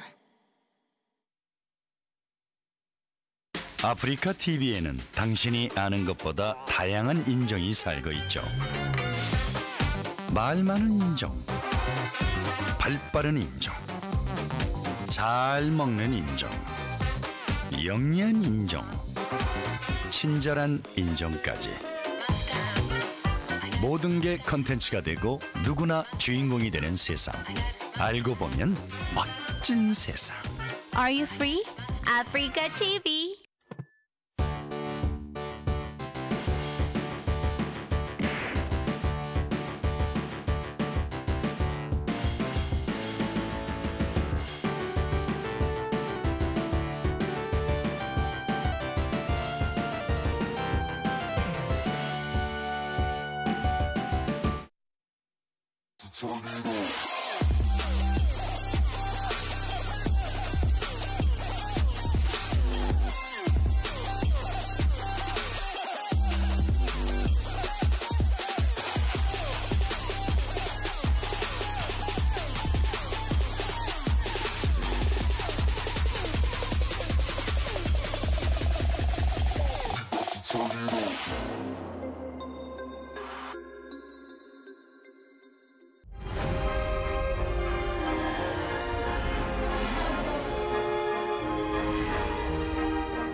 Around. I'll be good when the lights go out in case you miss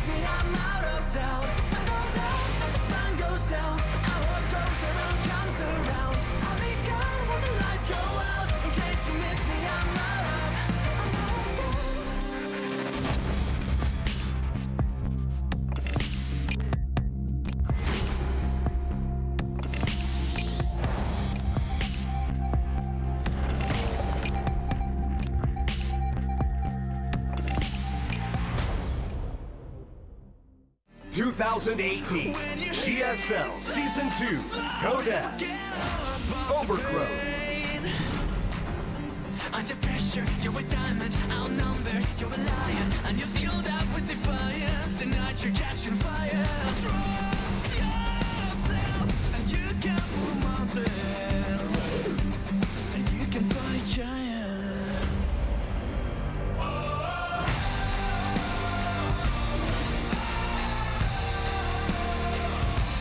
And you can fight giants.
못 잡을 것 같은데요. 선발 봤어요. 여기서 깡통됐어요. 거신 깡통됐어요. 네, 가장 중요한 토스가 싸울 타이밍이 아닌데.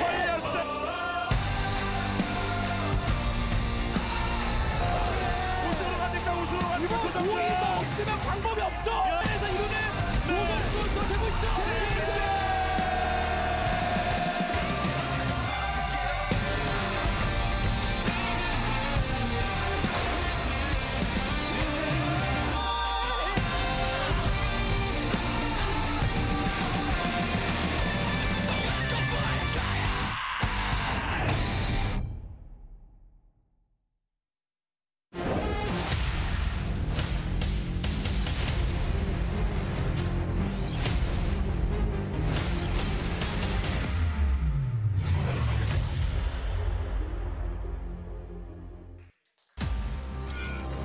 (2018) GSL Season 2 Codex Overgrowth.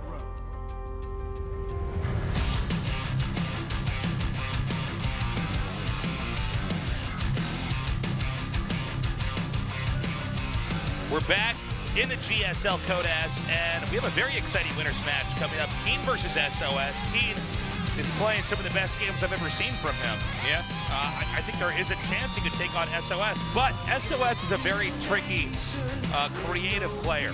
And a lot of times, your greatest strengths in StarCraft don't get to factor in when you're against SOS, because he might be doing something that's so out there or so deceptive that you're stopped before you can even start. Yeah. Well, you know, I think that Keen is the type of guy who definitely could kill SOS here. SOS is not invincible. Yeah, he's really smart. He's quite a brilliant player and very creative. We saw True almost kill him. And Keen is the type of Terran where it's like a little bit harder to get around. Like, for instance, SOS versus Innovation, I'll bet on SOS. You know, like he knows how Innovation plays. He knows that he's kind of a, you know, straightforward macro type of guy, right? You can build a plan for that. What's your plan against Keen exactly? He has a few more out there builds. He has solid micro, solid macro. He has a big range of play. I think it should be a good match. We are going to start this off on Eastwatch. The winner of this best of 3 advances deeper into the GSL. The loser will play in the final match that we have here. Very excited to see how good Keen was in Terran versus Zerg. Now we're going to find out what his plans are in Terran versus Protoss. Fight!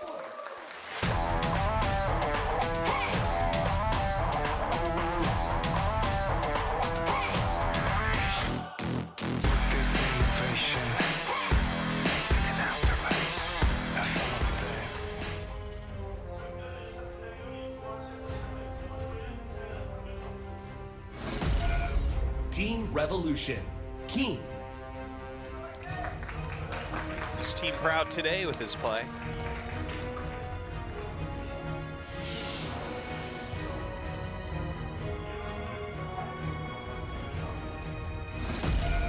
Jin Air Green Wings, SOS.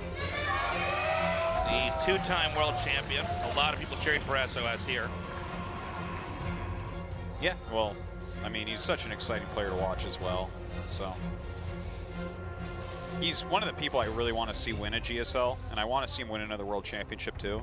He's one of these guys that, like, we don't consider him or talk about him when we talk about the greatest of all time, but he's like a tournament win or two away from that. Do you know what I mean? Like, if he won another world championship at BlizzCon, yeah, I think he might have to enter that discussion suddenly, right? Like, it's just... Well, the thing is, he consistently wins tournaments, and then he kind of falters off, then he comes back and he wins another tournament, so it's kind of constantly... He's constantly relevant and constantly a threat to anybody he's against. But you're right, I think he's maybe had one or two tournaments away from ever, I guess, officially being the guy. Yeah.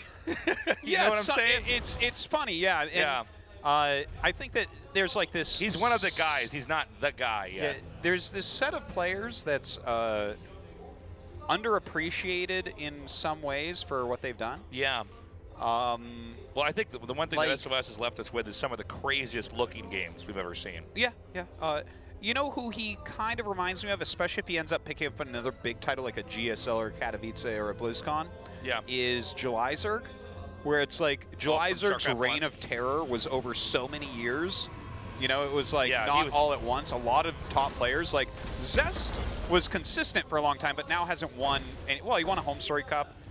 It's a slightly lower level than some of these other ones that he won before, but, you know, it just, I don't know.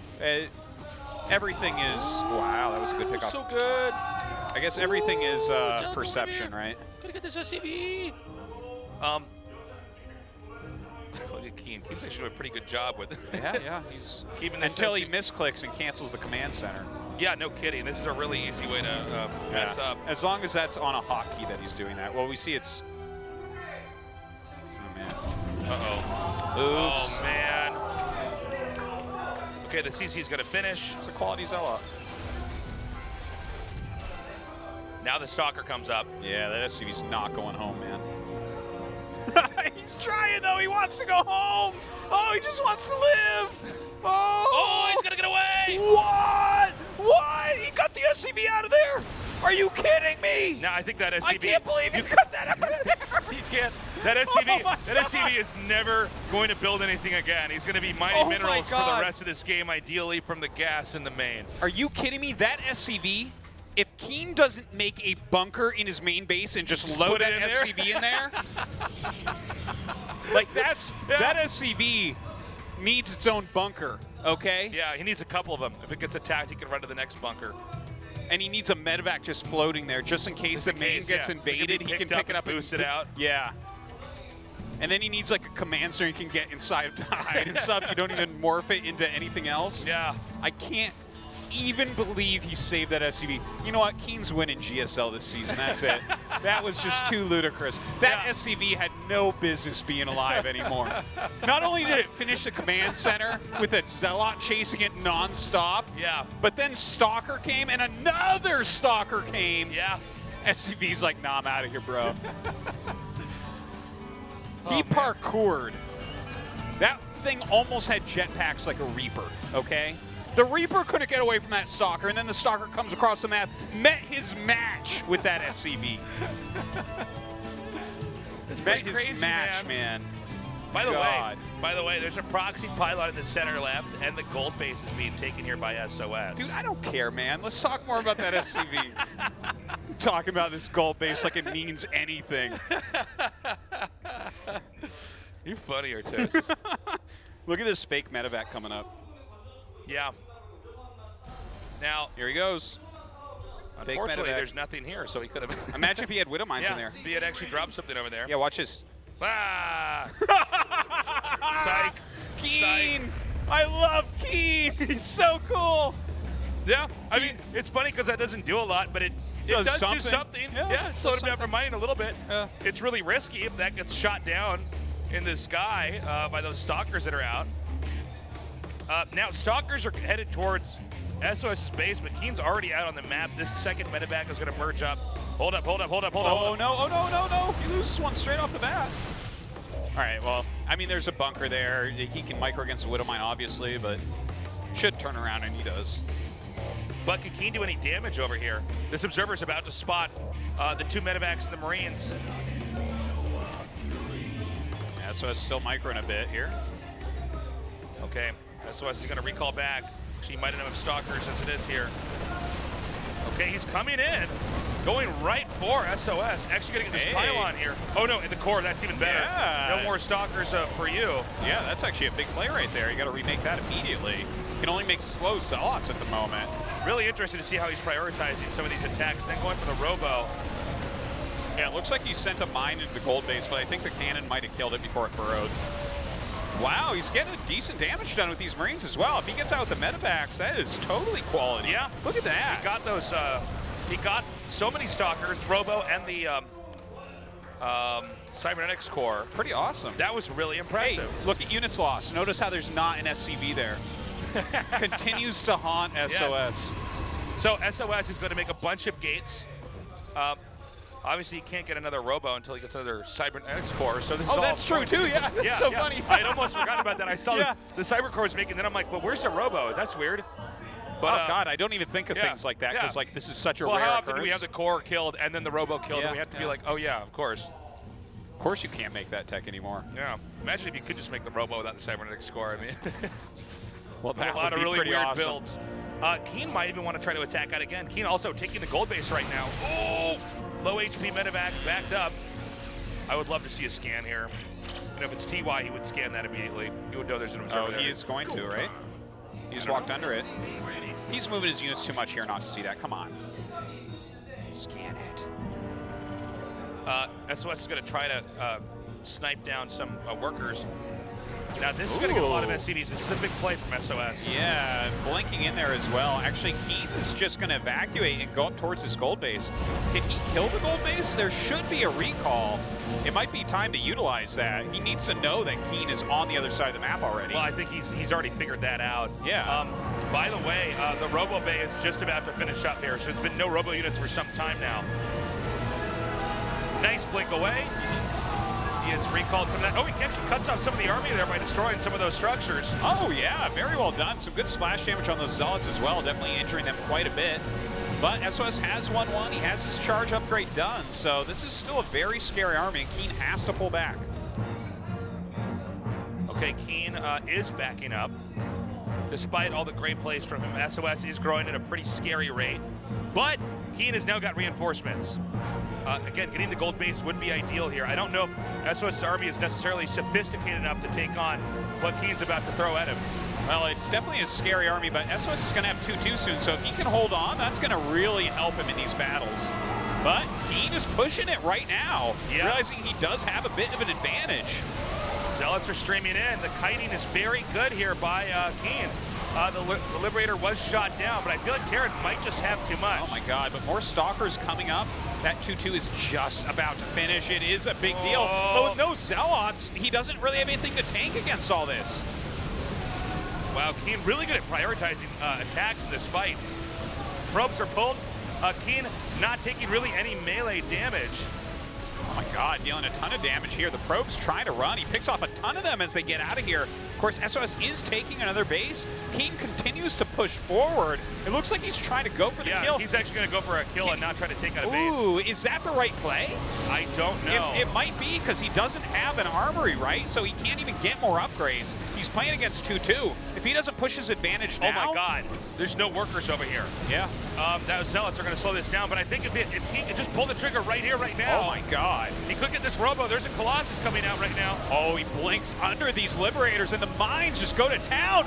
Keen is going to be able to do it, Tasteless. He's taking out this Robo now. No Oh power my there. God. GG. I got the sickest nerd chills right now. Damn, what is going on? Why is Keen so good all of a sudden? Keen is a monster. Keen is a monster tonight. Look at this. Look at that little half grin he has. He's just sitting there. He's like, yep. I bet none of you thought I was this good. I guess the practice paid off. He just has to win one more game, and he's scot-free. Getting out in a group with SOS, Yeah. a group with True, a group with Solar. Yeah, yeah. What? Well, dude, Keen right now is in ridiculous shape. See, here's the thing. Like, everyone thinks that Cyril's #1 on the EU ladder right now. That's actually Keen playing Zerg over there, guys. I'm so sorry to let you know about that one. Damn. This guy is a complete badass right now. He is actually just outplaying everybody. All of his moves, his micros, macros, decision-making, his builds. The guy's on fire. Keen's in his final form, Artosis. Well, his final form is GSL Codas Champion King. Well, and then BlizzCon Champion King, and then Katowice Champion King. That's right. And then he just wins everything for the next 3 years in the end StarCraft 2. This great experiment is over. Yeah. Keen, greatest player of all time. The Bet Keen none of you SL. saw that coming. Yeah. The Keen SL. All right, our game's loaded up. Game 2. Keen versus a 2-time world champion.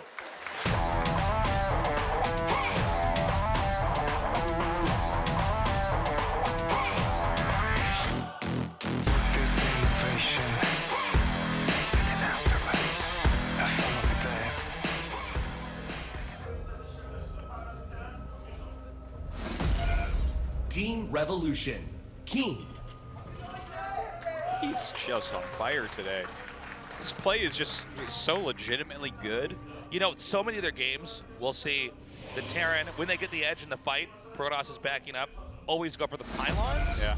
Jin Air Green Wings. SOS. But you can see Keen very quickly identifies his position and says, I'm going to get the cybernetics core. Now, it takes a little bit longer to get that, gun that down. You know, a pylon you can shoot down pretty quickly. Yeah. Some SOS support. Baguettes Cheese. Love Gaming. From Gaming, you can't get more French than that. I love those guys. Oh, yeah. Nation Wars. That's right. Fantastic. Oh, wonderful stuff. Yeah. But he sees the core, he gets that, and then he again doesn't go for pylons. He says, no. Now that you don't have the cybernetics core, I'm going to get the robo. I mean, the tempo shift in that play alone was huge. Yeah, man, that was super cool. Like the robo part, it's like, yeah, you killed the robo, right? And you lose the robo, sometimes it drops and stuff, you know. Yeah.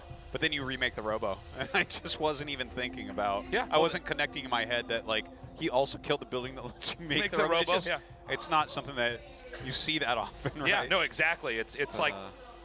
Because I almost caught myself saying it when we were in the cast. I thought, oh, that's strange. He's remaking the core, but he forgot about the robo. And then I'm like, oh, Sam, you're so good. Yeah, I like that voice. By the way, SOS is once again going for this kind of cool build where he gets the core before the Nexus. He gets the Zealot out immediately to harass that command center. And he goes for a quick Stalker as well. And I mean, remember last game? Thing is, his Zealot got punked by that SCV, but like, you know, he caught the Reaper. That was really good. Nice little harass going on here against this SCV. And you notice that Keen has showed no ceremony yet. Yeah. He's not going to jinx it. No, certainly. See, now I would have jinxed it already. Oh, yeah. I get too excited when the adrenaline's going through me. I would have, like, put on my sunglasses and done a silly dance, and I could wreck every game from that and never qualify for GSL again. I'd be like, oh, I am such a clown. By the way, the SCV was picked off. That's not the same SCV from game 1. This was another SCV saying, no, I got this. Yeah. Now, only one SCV is ever going to live through this rush from SOS. This is not going super well for Keen so far. Maybe the Cyclones can actually help him to save this. He's going to send another SCV down now, but with 2 Stalkers, this becomes a lot of damage very quickly. Yeah, I don't know that I think he has to cancel and start it again. The thing is, when you hem and haw on this, oh, he's sending more. Oh, hold on. Let's see. See the Zealot just putting that damage on though? Oh, yeah, the Zealot does do a lot of damage here.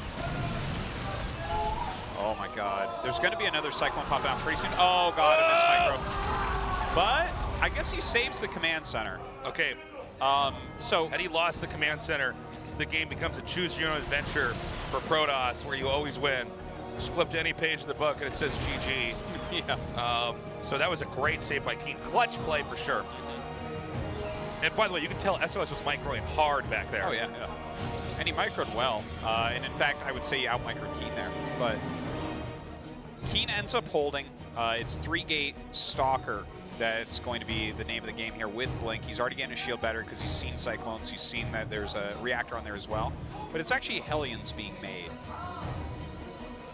So that's kind of interesting. I wonder if he's just going to try to do a run-by or something. He's already seen that it's basically a wall on the other side, so I'm not sure what he thinks he can get done with the Hellions. They're not that good against Stalkers. They're not that good against Wallens. Let's find out. He's headed up there now. Now these 4 Stalkers are down here, right on the low ground to where the Cyclone is. Ooh, look at that. The probe comes up there to spot. Yeah. SOS did not want to walk into a trap here. That was a very good retreat, though. Okay, I think some SCVs are going to be pulled. He needs to get some repair on this Cyclone. And just stopping Marines from getting in that bunker right away. Good block. Awesome. Wow, yeah. Oh, man, losing a Cyclone is just... you know what? Actually, this is going to get worse. Yeah. It's going to get worse before it gets better. Well, it's not going to get better until game 3, I think, Tasteless. Yeah, that's it. GG. SOS smashing through. SOS says, do you know who I am? It's not just Dr. Disrespect, who's the 2-time. SOS is the world champion. Yeah. Not once, but twice. Reasserts himself, tying this up 1-1. Well, definitely some good play there out of SOS. Not having an easy time of it in this group so far, though, right? He beat True. 2-1, though.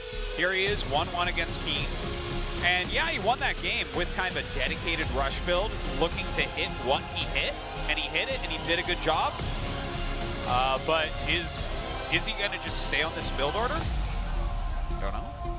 I don't think that Keen is going to do as poorly against that again, I would say. You can't. I don't think that you can use that build every game. Seems like a very good ladder build, but yeah, like, you know, best of 3, do you use it 3 times? It'll give you consistent results against strangers, but if you're playing against someone who's constantly adjusting, yeah. I don't know. Now, SOS is the king of being unpredictable, so let's see what happens now. This is the last match between Keen and SOS. The winner moves on to the round of 16. Let's go.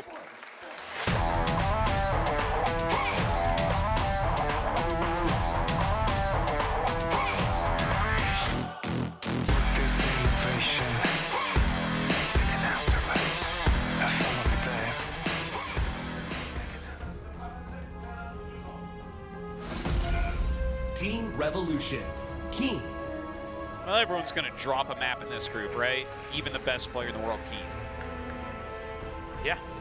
I'm already over Maru. Already over it. Yeah. Fairweather fan. Jin Air Green Wings, SOS. Well, Maru is so last tournament.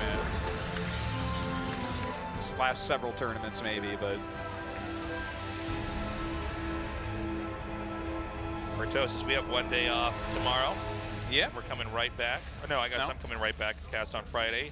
I'm going to remember to bring the surge protector for our little mini fridge we bought up here. Yeah. I've got a mini fridge up here, guys. We're going to put little snacks in there. We're kind of making it more like a home up here. I'm thinking about making some kind of ridiculous demand, like I want to have monkey bars put up here. Monkey bars? Yeah, you know. Oh, monkey bars. Yeah. I thought this was something to put in your fridge. I'm like, is that a candy bar? Like, no, what are we talking about? No. Yeah, monkey bars, okay. So if Keen loses, I can just in between games hang looking sadly.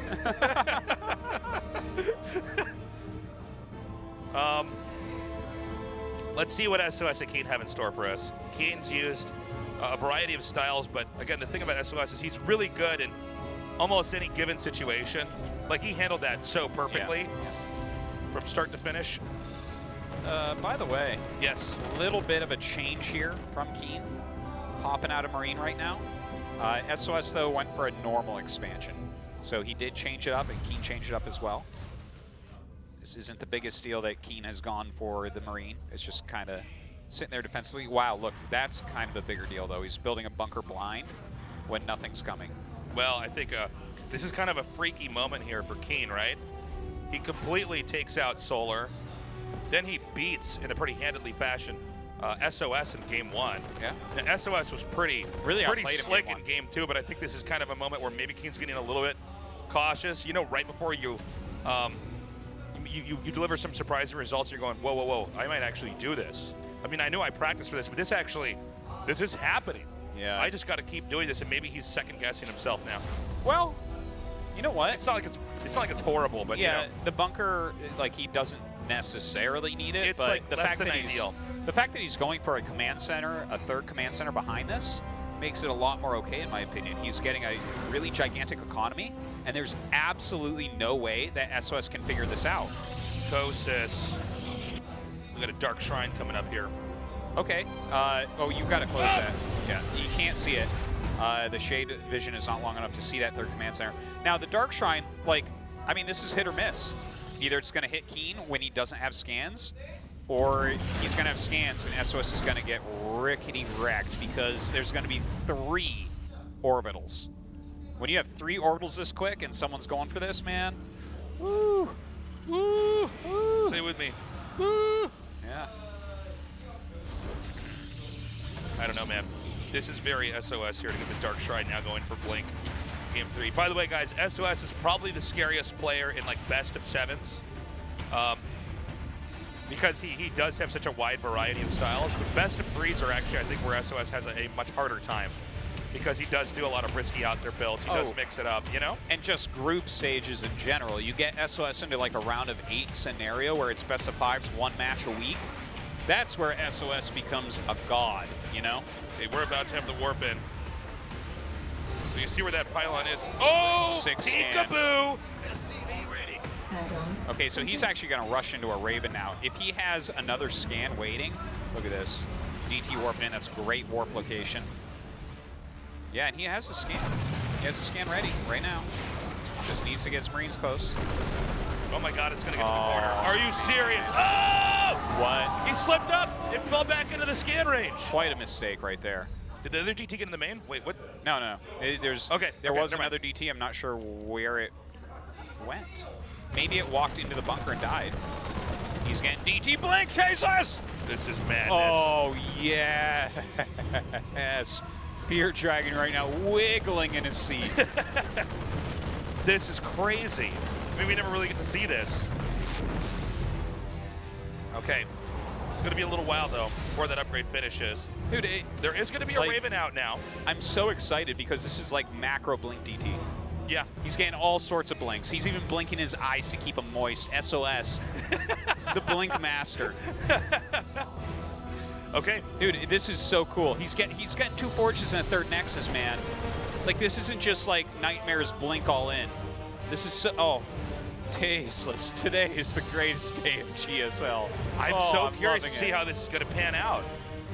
Because I think the Keen can take this on. Now, the thing is, this is so weird.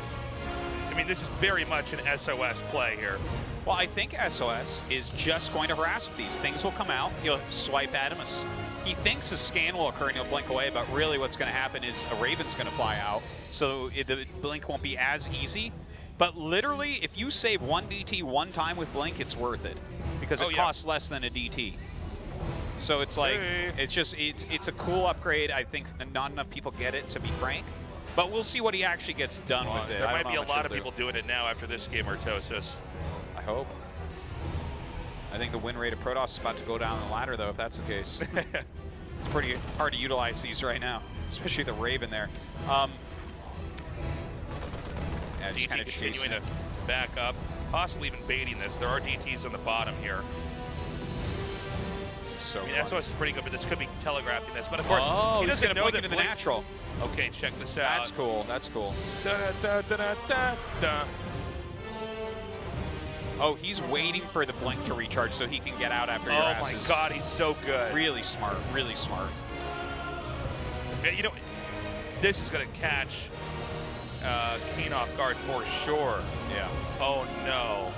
The Raven's right over there, though. There's a turret here, too. It's not about being excuse me, undetected. there is a turret. You're absolutely right. It's more about just getting in here and getting some damage done. Look, that DT wants to go in the main base. Look at that. Oh, look at that. Wallen does not come up in just time. Awesome. Oh my god, SOS is so good. He's blinking in now. The main DT has been killed off. He has a small force coming up as well. Yeah, this DT can still get out. keep in mind that a lot of Terrans don't deal with this kind of harass. So no one ever plays against this. This is not just like a concept that Keen is going to have to deal with. It's also like just tactically something new for him to try to grapple with. We've never seen this before. Hold up. Oh. Yeah, wait a minute. Okay, 13 kills already. Well, he's just trying to keep him busy. Oh my God, these blink DTs He's just out-tasking him. Yeah. 21 kills now. Oh my God. His army just on the edge is still poking out. There's a minefield not far away though. Keen is taking so much damage here. He's gonna try to blink up. I can't believe how much damage he's doing with Blink DT. Yeah. There's a Raven, there's turrets. It doesn't matter. SOS is everywhere. Well, not anymore, but he was. Stimming out here to get that hallucination. Okay, Keen still has a decent army, but it's going to be 2-2 upgrades for SOS. He's going up to a 4th base. 66 workers to 47. Yeah. Just to show you the difference there. SOS has taken that 4th base. I don't know if Keen can come out and fight just yet. Keep in mind, Keen's control has been very good. Well, the games we've seen. Oh, hold up. Ooh, good blink actually. Dodges most of those missiles there. Okay, not enough force fields. Keen is in pursuit. Yeah, Keen's actually got a lot more army supply at the moment, but the 2-2 upgrades do mean a lot as well. Keep in mind, if he wins this fight, he can actually push this all the way across. The Zealots have to be picked off first, though. Medevac still with a decent amount of energy. Yeah, he needs more units up here immediately. The Stalkers can actually just fight heads up against this now. All right, SOS should be turning around, I would say, at this point. Oh, no, he just blinks forward. That was crazy. I don't think he should have done that. He ate a big mine. Yeah. Oh, my God. And half of these Stalkers are over here. They get caught and gunned down right away. Keen continues to push. Yeah, Keen's got a much bigger army now. That was definitely a mistake, but the Blink DT is coming in for the flank. Good. Okay, they actually managed to take down that mine. A great scan. Blink it away. Oh, my God. So many scans having to go down and take down these DTs. It bought some time here for SOS, but Keen is not going to turn around. Yes, SOS actually getting 3 upgrades at this point. Oh. Somehow that, well, not somehow, it just hits one mine. That doesn't kill a Prism, but... Uh-oh. Okay, big stim forward here. Mine's going to connect, but this is a scary army from SOS as well. There is an Immortal that's coming out. The Immortal really helping out here against these Marauders. The DT's still doing damage. Okay, I think SOS has actually dismantled that attack. Keen's going to try to regroup on the high ground over here. Problem is that he's been, you know, SOS might have lost chunks of his army. God, this is so sick. Yeah, it is. Oh, a little bit of a mistake there, but... Well, there's so many things they're all doing at once here. Yeah. Just a huge amount of multitasking coming out of SOS with all these Blink DTs. Oops, forgot about that.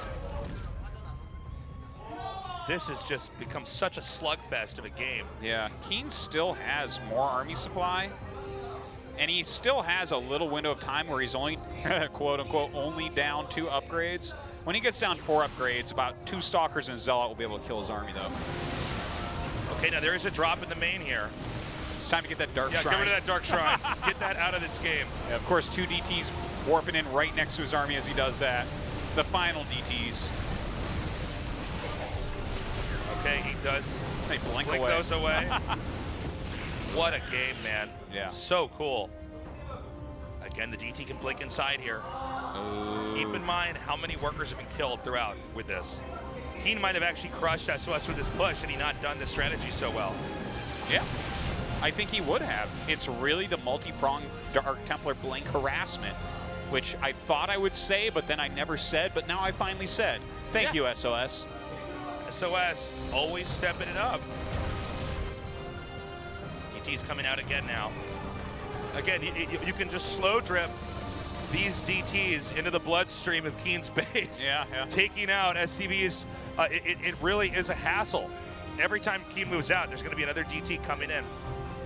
Oh, is that a mine drop? Yeah, a 3 mine drop looks like it's moving out. The DT does spot it. We'll see what he gets done with that. SOS does not have a massive amount of probes, but he has enough probes for the bases he has because his main is basically mined out, his naturals almost as well. Ooh. Finally, a Blink DT that doesn't do that much. Now we're waiting for that 4th base from Keen. You know, notice Keen did not really remake workers, which is a little bit peculiar. Yeah. Dude, because he's certainly lost enough that he should have a few more here. Go ahead. I'm just. It's now three upgrades for SOS against 1-1 for Keen. Keen's getting like +2 attack, but when you're 4 upgrades ahead, like you can't be 4 upgrades behind. It's not an acceptable number at all. Oh, careful. Like all SOS has to do is make units and then like fight with the units. SOS has been more of a big picture player. And I think Keen might have actually, nice, takes that Warpin out. That's actually pretty huge. Yeah, but the Stalkers, can they come in here? Okay, there's the rest of his units. Oh, good split by SOS at the last second there.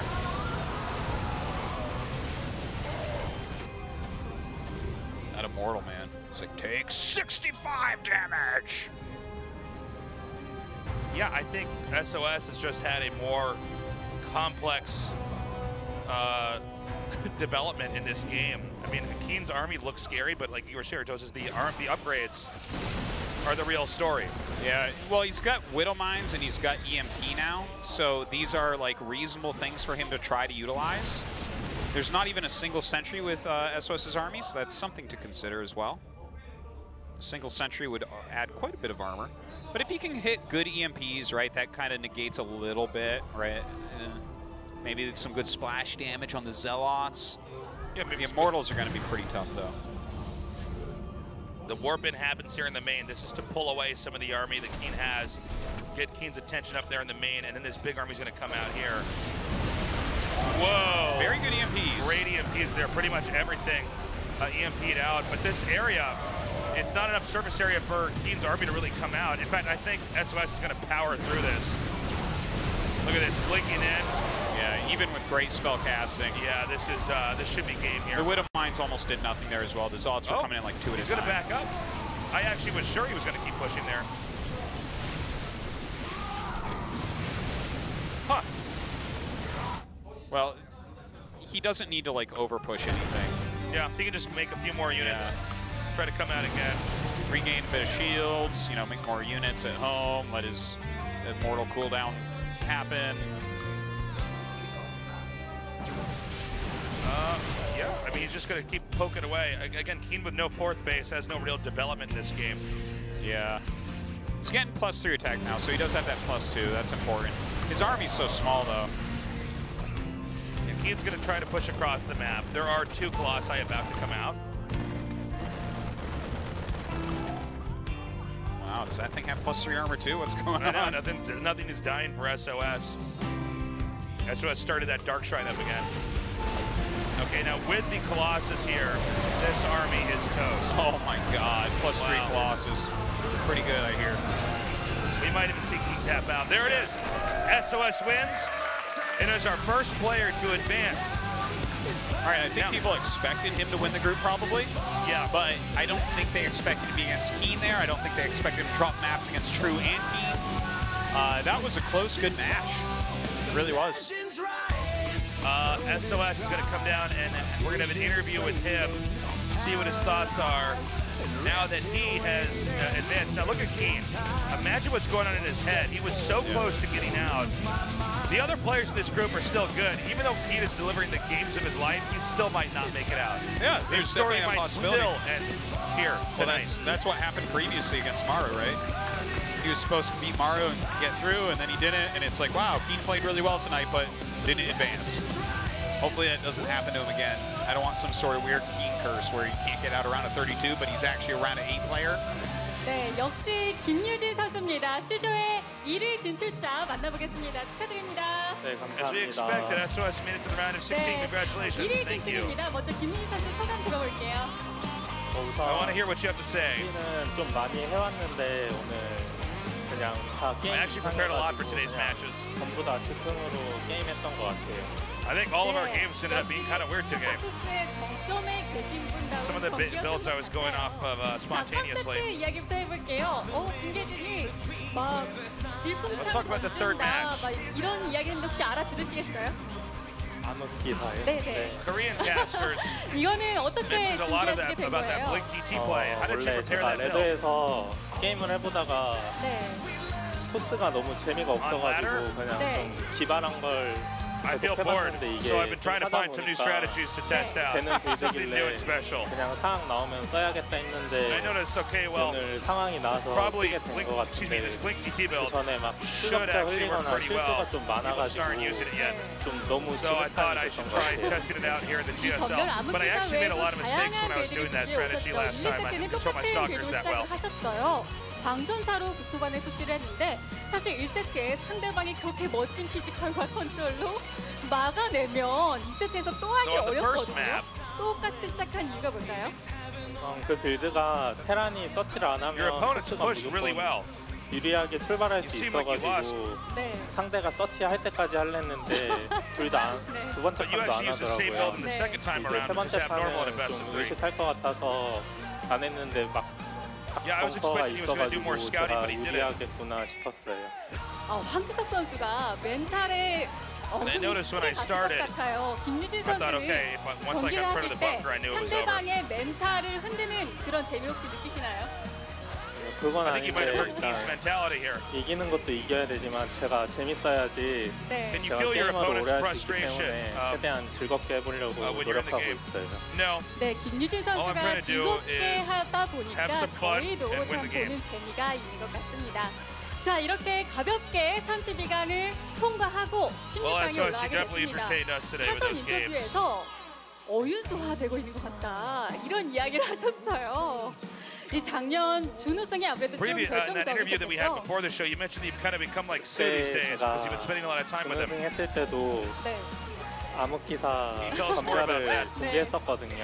네. 그때 Yeah, when I ended up in the runner-up spot, 준비를 진짜 I actually 열심히 had 해서 prepared the Blink DT build to 연습 use that as 때는 well. 승률이 거의 네. 90% 가까이 나왔었는데 막상 대회는 다르더라고요. I put a lot of 그래서 effort 이제 prepping in that finals. 최대한 마음을 비우고 I had more than a 90% win rate when I was using the Blink 우승은 DT build. 모르겠지만 but it didn't 결승까지는 work. 가볼 수 있도록 어윤수의 뒤를 이으려면 그냥 결승을 잡아야 될 것 같아요. 아니, 어윤수 선수의 자리를 욕심내시는 분이 있을 줄은 몰랐어요. 이게 Also, he says he really 예전에는 wants to make it to the 좀 finals this 우승을 season 많이 as 하다 well. He's 보니까 practicing hard. 당연한 He's 건 줄 hungry. 알았는데 네. 요 몇 년 사이 지나 보니까 I know I've been a 결승 가는 게 champion 이렇게 in a 힘든 lot of other 건가 tournaments. I was so 싶더라고요. sure I would have won a GSL by 결승까지만 now. 가보고 싶어요. 네, But 결승 recently 가는 it's 것이 been tough. 목표다 말씀을 Competition's 해주셨는데요. very good, so 자, I'm really hoping 계속해서 to 기대를 take home 해보겠습니다. 김유진 선수 마지막으로 come home first 팬들에게 place 한마디 here. 들려주시죠. 우선 Anything you wanna say to GSL은 your fans? 16강부터 시작이라고 생각하고 꼭 조를 잘 짤 수 있도록 해가지고 8강, 4강 결승 I feel like the GSL really picks up in the round of 16. I'm going to do my 네, best to 다시 bring 한번 some great 축하드립니다. games, try to pick up an easy group, and 네, advance to the 지금까지 finals. C조의 1위 진출자 지네어 그린믹스 김유진 선수를 만나봤습니다. 계속해서 Okay. GSL 이벤트 안내해드립니다. That's really cool to hear that he 먼저 got 현장 bored of 이벤트인데요. Pross, decided to make 직접 a fun 뽑는 build, 치어풀 이벤트에서 and it gives him a 90% win rate. That's SOS for you, isn't it? That's just him in a nutshell. It looked really good. I mean, it worked so well. I'm kind of surprised we haven't seen that earlier in the meta here, but I guess it takes someone like SOS to push that forward. By the way, if you're in the studio, we do have a giveaway. Hang on to your ticket. That'll be at the end of the show. We're going to go to a break. We come back. The losers match in tonight's GSL Codex.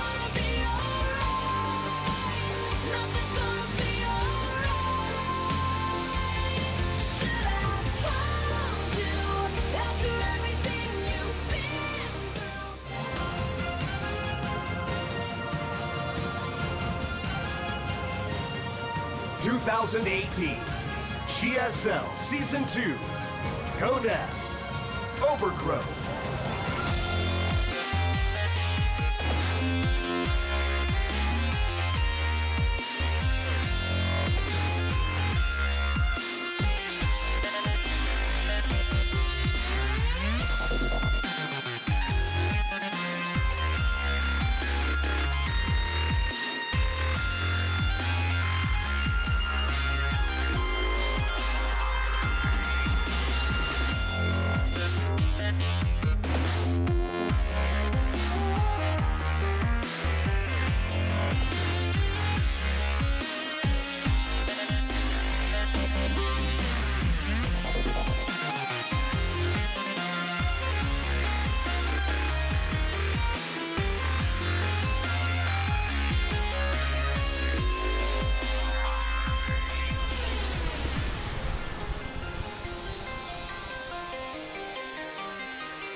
Havana, ooh, na, na.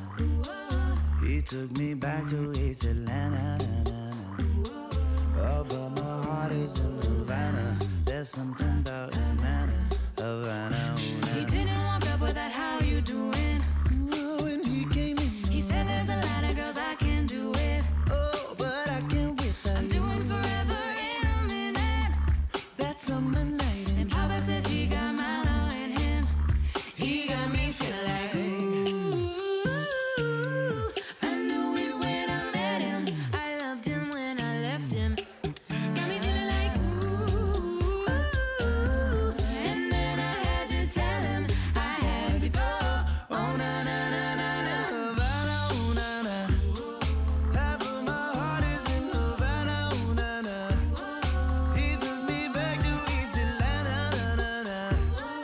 Oh, but my heart is in Havana. My heart is in Havana, Havana, ooh, na, na. We just graduated fresh on campus, oh. He's fresh out East Atlanta with no manners, yeah. Bump on a bumper, like a traffic jam. I was quick to pay that guy, like Uncle Sam. Ooh, I knew it when I met him. I loved him when I left him. Got me feeling like, ooh, and then I had to tell him I had to go. Oh, na, na, na, na, na. Havana, ooh, na, na. Half of my heart is in Havana, ooh, na, na. He took me back to East Atlanta, na, na. Oh, but my heart is in Havana. My heart is in Havana, Havana, ooh, na, na.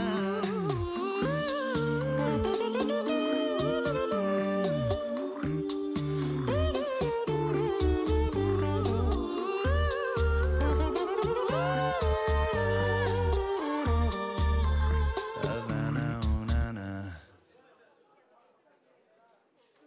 아프리카 TV에는 당신이 아는 것보다 다양한 인정이 살고 있죠. 말 많은 인정, 발 빠른 인정, 잘 먹는 인정, 영리한 인정, 친절한 인정까지. 모든 게 컨텐츠가 되고 누구나 주인공이 되는 세상. 알고 보면 멋진 세상. Are you free? Africa TV.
(2018) GSL Season 2 Codes Overgrowth.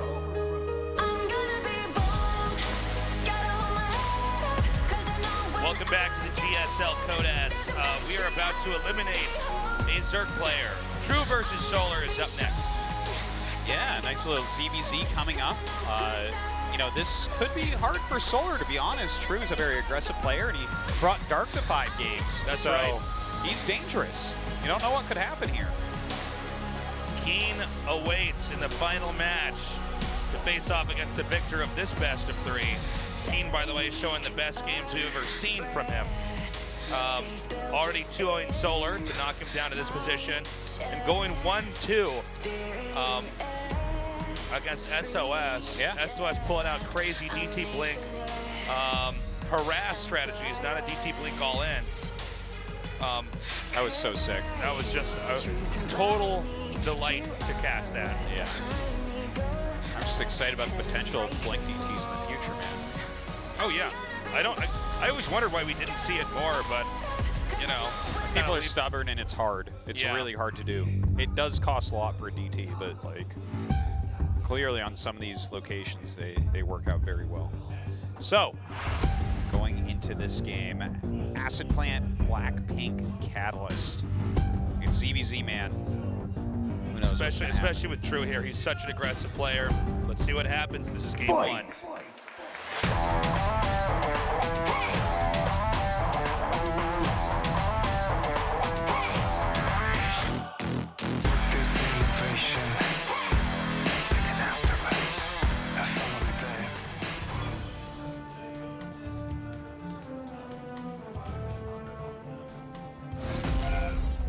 Storm Gaming, True.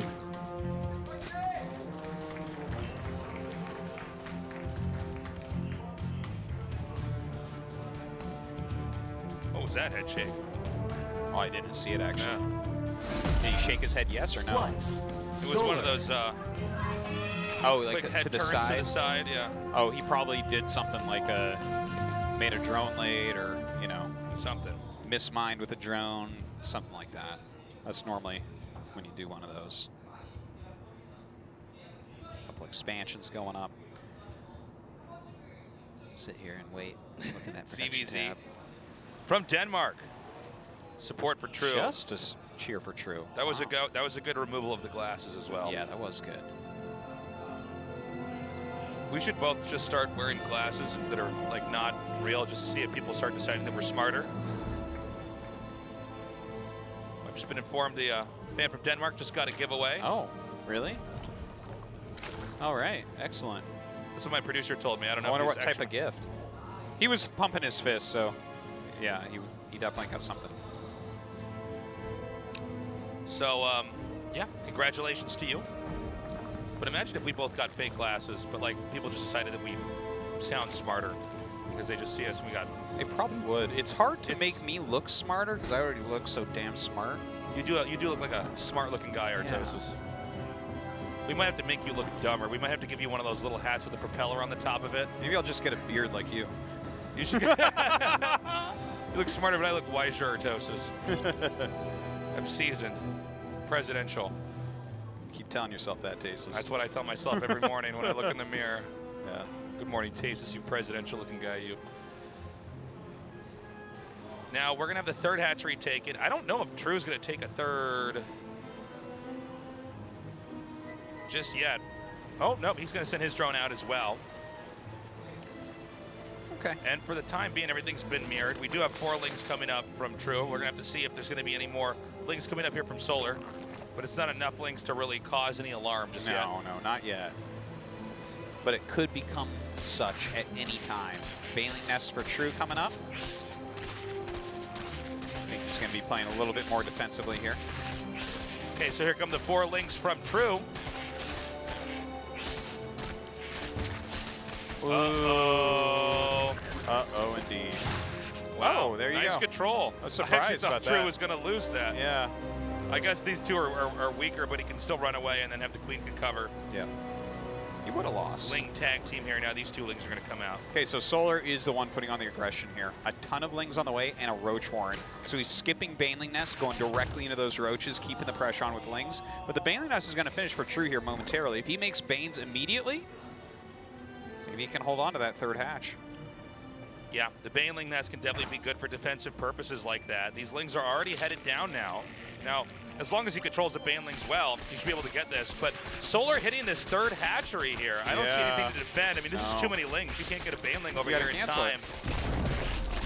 So that's pretty painful. True has to do a counterattack.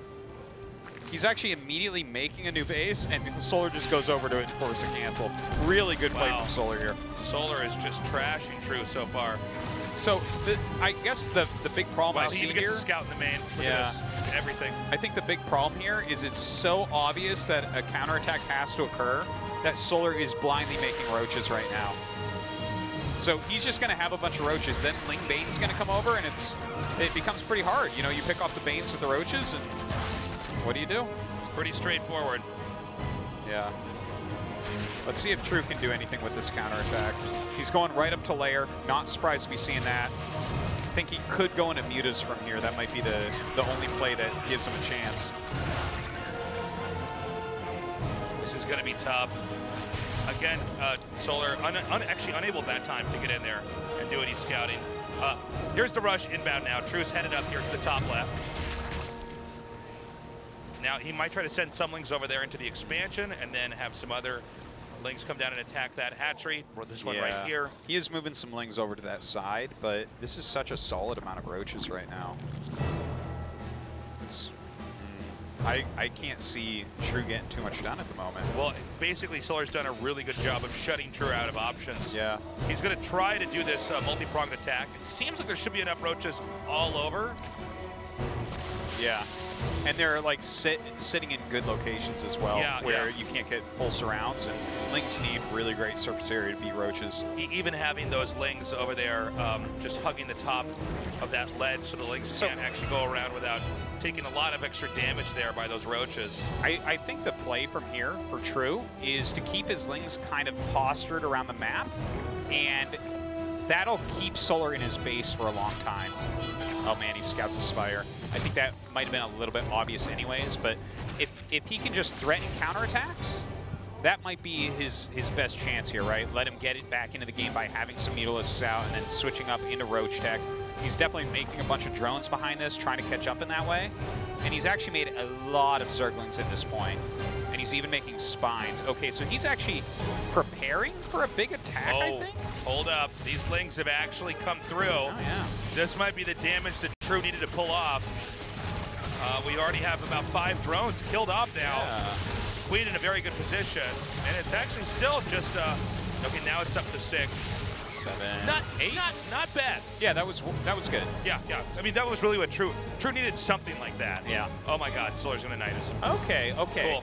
You know what? I think True might have read this because he has made some additional Spines as well. I don't know if he's gonna have enough to hold, but we'll see. The Nidus should probably come up like right in front of one of these bases. I think it's gonna be maybe here at the 3rd. Now, True's still looking for a counterattack here with his Lings. Oh, it's actually going to be that far out. I thought it was going to be closer than that. Well, but I guess once it's out of vision, so that's important. Now, the mutas are popping out. Are they going to go straight across the map? They're going to hit. Okay, they're hitting Overlords. That's actually good. They didn't go straight across. They're sitting there waiting.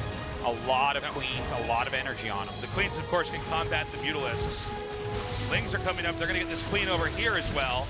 Now, this is not enough roaches to actually adequately defend this. You're quite right about that.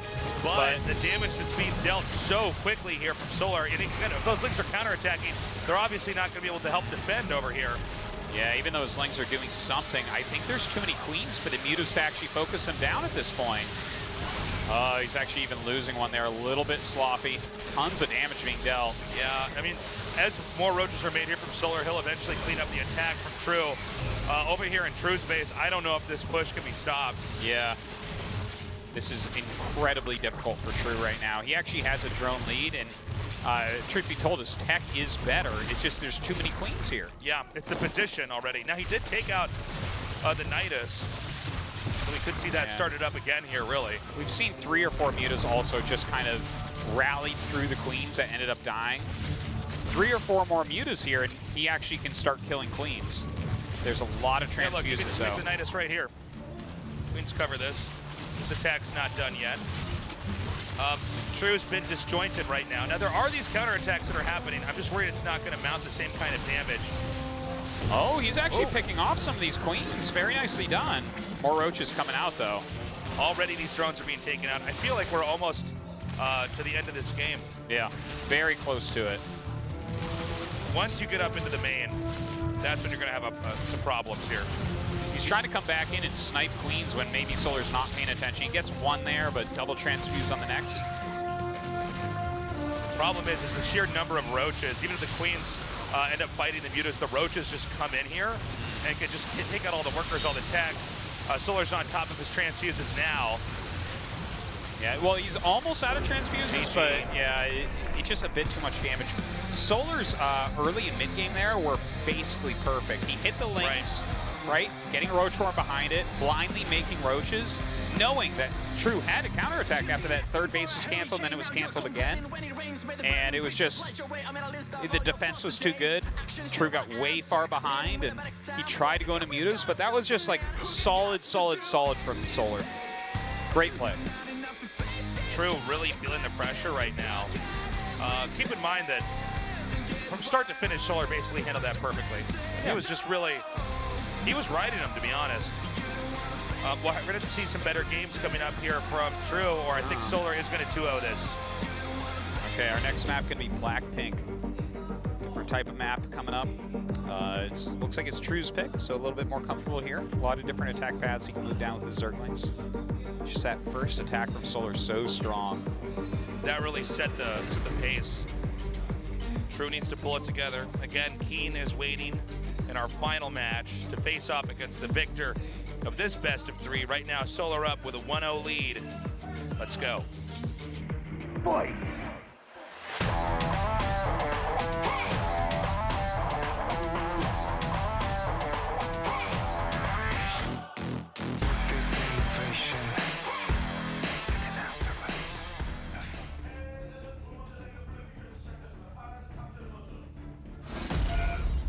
Storm Gaming, True.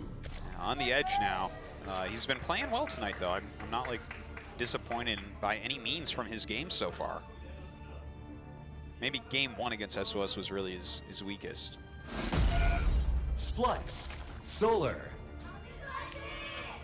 Solar, of course.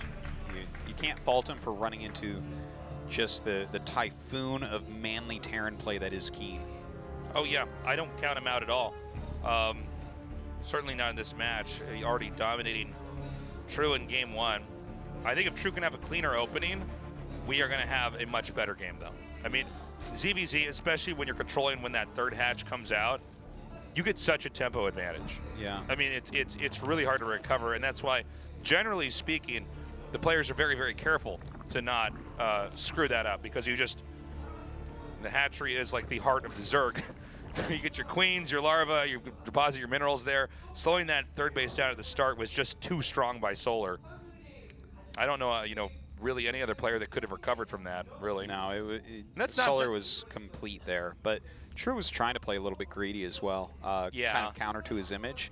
Like, he went for the Baneling Nest. That's kind of a little bit of a tell that he's going to play defensively when you're on 3 hatch. Sure. Normally you can make your Plumelings first and then get it, but he's kind of sitting back. He's like, oh, if I get attacked, I need Banes. And he just, like, he over-droned by a bit, so it became very difficult at that point. We've yet to see how they're going to approach this one. Likely that third hatch will come up. True. Yeah, okay, he does start his Zergling speed. Yeah, it's a slow start a lot of times in ZVZ. We see that third drone coming out now to try to get a hatchery here. But yeah, I expect this game to be more even this time around. Like, I don't think True's going to have a mistake like that early on, that quickly, So here we go, True now with the 4 lings right away. Yeah, I don't think he's going to do too much.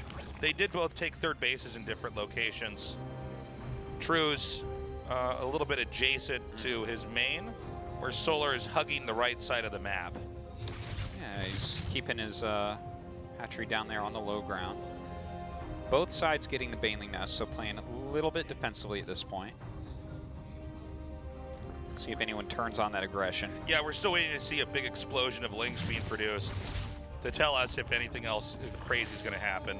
Because for the time being, we're just seeing drone after drone after drone. There are 6 lings being made for Solar, but we don't see any more just yet. That can be defensive at this point as well. That's a good, clean number to hold off. Yeah. See, okay, here we go, 14 lings. There we go. So True is actually the aggressor here.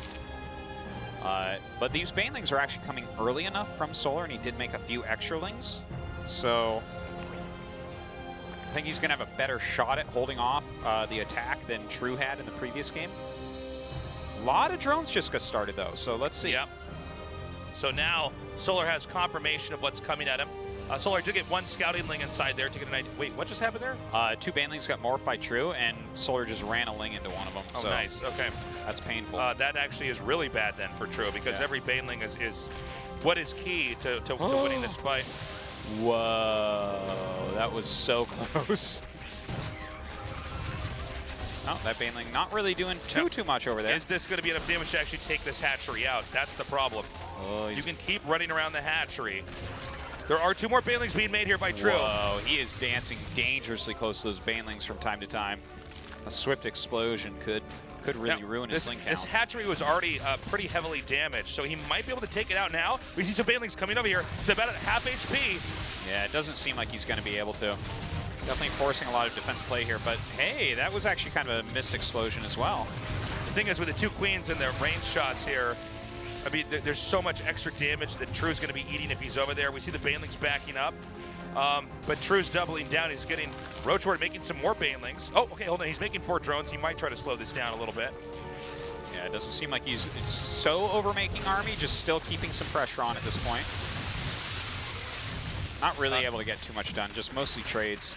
Yeah, the creep is now connected between Solar's second base and third base, which means that, oh, I'm sorry, it's not quite connected. It's almost there, but if he can get that connected, then the queens can actually move between the 2 areas. Yeah. True is definitely trying to exploit the position the queens are not in. Solar has a good 8 more drones than his opponent right now, so, oh, good connections by Solar. This is really the big problem, I think. Yeah, I guess True loses a lot more lings there, a little bit more sloppy overall, but just the fact that he is down in drones after all of this, and they're both getting into the Roach phase, it's so hard to keep up on Roaches now. Yeah, this is really really impossible. This is really problematic. Well, he's going to try to come in with some of these lings. The control here from Solar is actually very good. So instead the lings are going to go up here, maybe go to the main. No, actually hit this natural. Yeah, he's just... And he gets a, it's two drones, which is really just not... It's not enough. Not much. And eventually, the attention is going to be tipped to True's side of the map. True's going to try to rely on counterattacks, but eventually Solar's going to have the opportunity to push out here. Yeah, and Solar is going to have more Roaches when he comes across. He's starting his lair now. Oh my god, the Overlord gets away. Look at that. Where do you go as True? Well, it's hard. I mean, when you committed to do something like this early on, I mean, I guess in this case he's going to try to just hope he can keep getting drones and pulling the army back, but there's not that much else. You definitely can't go head-to-head against whatever Solar's going to do, right? Because you're just always going to have less. So he's been behind 8 to 10 drones for the majority of the game now, and he continues to be. Every time he's making drones, Solar's making basically the same amount. Now, if Solar kills his own hatch, that's a good way to come back. Looks like he will stop that, though. Yeah. That's too bad. That was a really... Oh, guess we caught the very guess end of this fight, but there some was sort of some lings harass. up there hitting some of his workers. So he didn't lose very much, though. But yeah, this about 20 supply lead from Solar is going to hurt True if True can't come up with an answer. Now, I think the idea is right to keep sending some of these lings out and trying to buy time, forcing Solar to be honest about how much he has to defend. Solar, okay, Solar's not even pushing yet. Yeah, he's just going to stay back. He's just going to power up. I think if he just goes into like +2 and gets Roach speed, it's a pretty solid strat considering he's been up in workers the whole time. Once you start to hit max supplies and like he's just going to have a bit more bank, he's going to max out a little bit quicker, you can start really putting on the pressure. A really safe, clean way to end the game. Yeah. And of course, the game isn't ended yet, but True has to, like, it's difficult. Look at the map in general and how much vision is out there right now for Solar, who, by the way, is starting to hunt down some Overlords.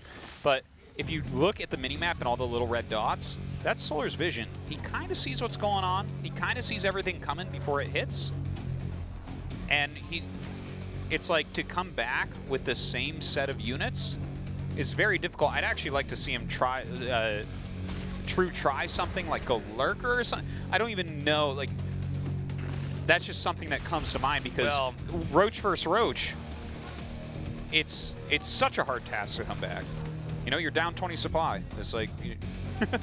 Yeah, but it's a game of numbers at that point in time. Yeah. It seems like Solar is going to try to assert himself on the map now that True is taking that 4th base. This is the moment where True could try to catch up, and so Solar's going to try to thwart that. Moving out as he's maxing. So this is going to be like the point of the biggest supply difference. His best chance to really get damage done. And I don't know if True's going to be able to hold this. Yeah, maybe if he hits like some great biles or something. Now with this many Ravagers, oh my God! Good catch there by Observer Shine. Yeah. 14 drones exploded. Pretty rough for True. That has got to be a frustrating moment for True. It was just macroing his heart out, but he was so focused on this fight that we're seeing. He knew that there was going to be a lot of action over here, that Solar managed to just slip in those banelings and blow up all of his workers down there. Great multitasking from Solar, no doubt. Setting that up. He's doing it again. Yep, there he goes. Wow, very tilting game. Going to be very difficult for True to recover here. Yeah, now he's down 30 army supply. Yeah, Solar is still maxed out. Pushing here, and you can't make more drones because you have to have an army to try to defend this. And let's see. Yeah, they're just rallying down these roaches at this point. Yeah, we're going to see GG in a second here. There's no way that you can recover at this point. Solar goes on to get a rematch here against Keen. All right, that's going to be a great rematch. I think Solar definitely will have learned some things from his first match, and hopefully he can do a bit better against Keen. But Keen looked pretty damn taunting in TVZ. Unfortunately for True, that is the end of his GSL Codes season. I gotta say, he's doing well though so far this year. A round of 8 in Super Tournament, and showed some pretty good games tonight. Had a close match with SOS. That was a tougher one against Solar.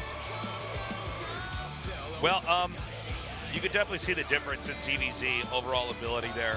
True and Solar. I mean, Solar is just kind of the complete picture. We're going to go to a break. We come back, the rematch, Keen versus Solar. Stick around.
아프리카 TV에는 당신이 아는 것보다 다양한 인정이 살고 있죠.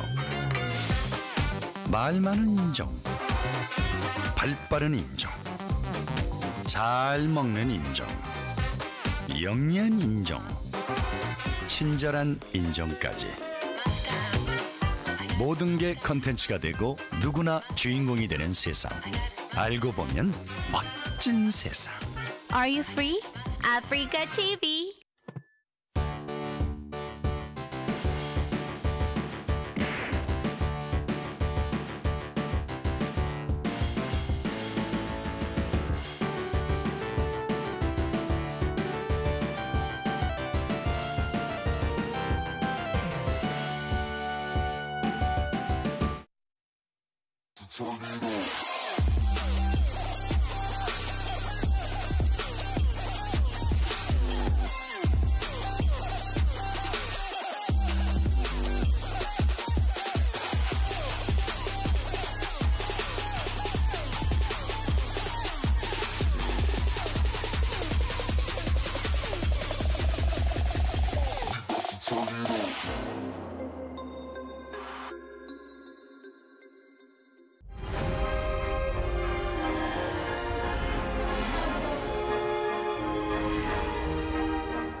(2018) GSL Season 2 Codex Overgrowth.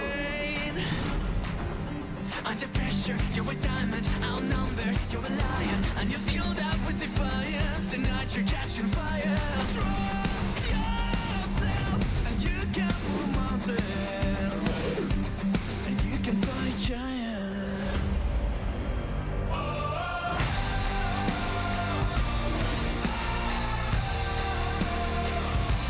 And you can fight giants.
못 잡을 것 같은데요.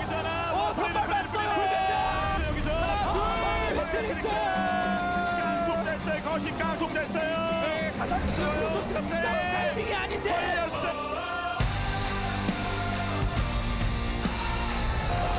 우승으로 갑니까? 우승으로 갑니까? 이번 우승이 없으면 방법이 없죠. 그래서 이거는 조금 되고 있죠.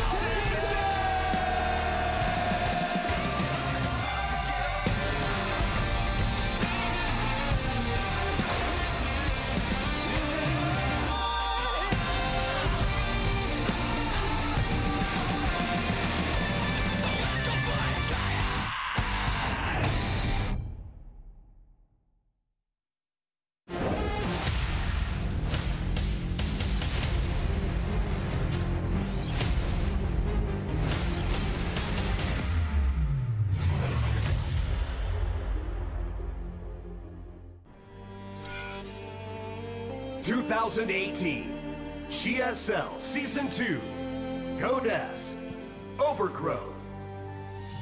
One thing, I don't know why. It doesn't even matter how hard you try. Keep that in mind. I designed this rhyme. It was played in 2 times. Welcome back to the GSL Codes. We're going to the final best of 3. Keen versus Solar, the rematch. I tell you what, this song might be very fitting if Keen once again dies in the round of 32. That's right. Doesn't matter how hard you try, Keen. It doesn't matter that you're on the verge of knocking out all the best players in the world all the time, and sometimes you do. The world isn't fair. Because at the end, it didn't even matter, all right? It might happen, man. But if Keen can defeat Solar here, that'll be a real shift in the landscape of the round of 16.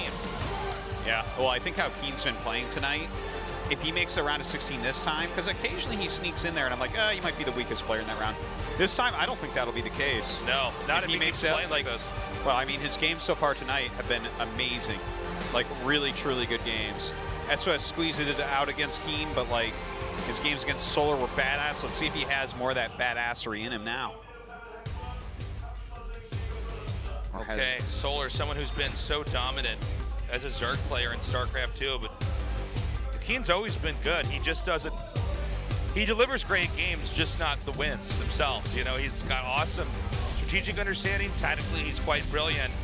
The question really is, has Solar gained enough information to engineer a strategy to counter Keen's play? Or does Keen have even more to offer than we've already seen?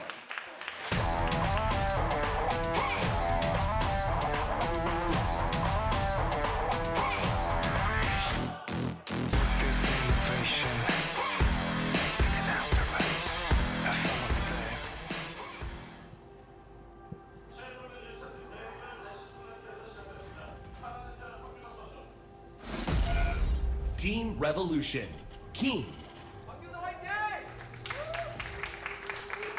What will he bring out this game?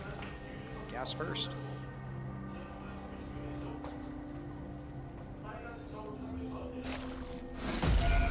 Splice, Solar.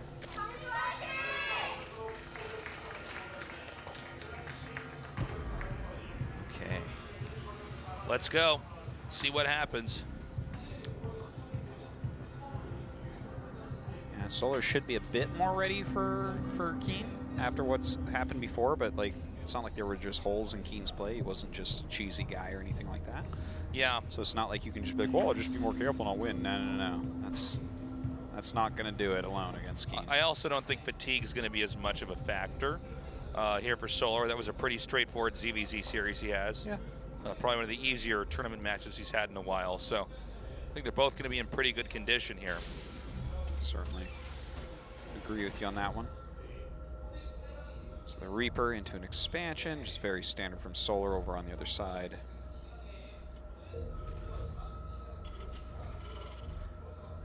And now we wait. Yes, we do. You know, we've been doing this show for over 7 years now, probably getting close to 8. And, you know, some of these players have been with us since the very beginning. We've got to watch them grow up. We've got to watch them develop as players. Some of them getting to the highest points in their careers. Other players drop out and quit. And we have players that have been with us the whole time. And, you know, Keen's someone I wonder.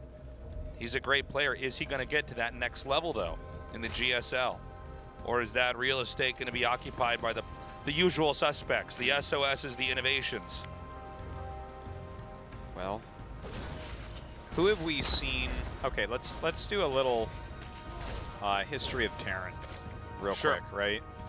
So there was Wings of Liberty. We're not going to count that. That was like everyone's still figuring out the game. I would say that like the more modern eras started during Heart of the Swarm.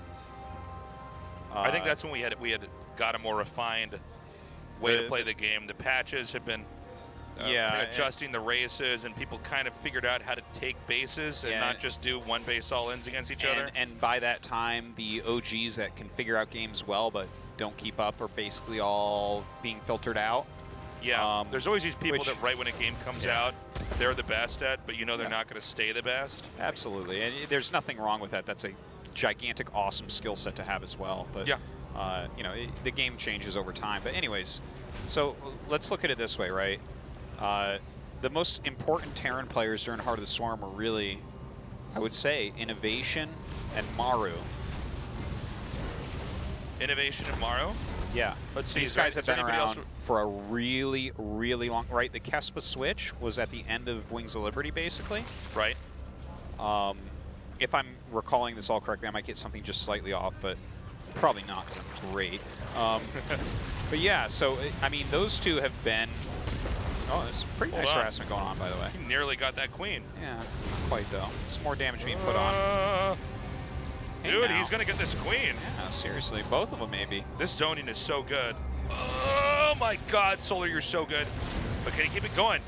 There's enough here. You can just start to damage this queen. Yeah, and more Hellions are on the way. Taking a little bit to get over there. Hold on a second. Let's wait for the... Because this pressure, I think, is going to continue on here. A transfuse came out, though, so that's very helpful. The Liberator coming in, though, because he's kind of forcing the queens down here and the attention down here. Okay, the Spore just now... Or no, it's not quite finished. It's going to finish in a second here. Yeah, and he actually moves the Liberator out of the Spore range, so really well done there. He sees it and adjusts, because it was a shift Q down, it looked like, which people normally do, but he actually double-checked. This queen is so low on HP. It will go down.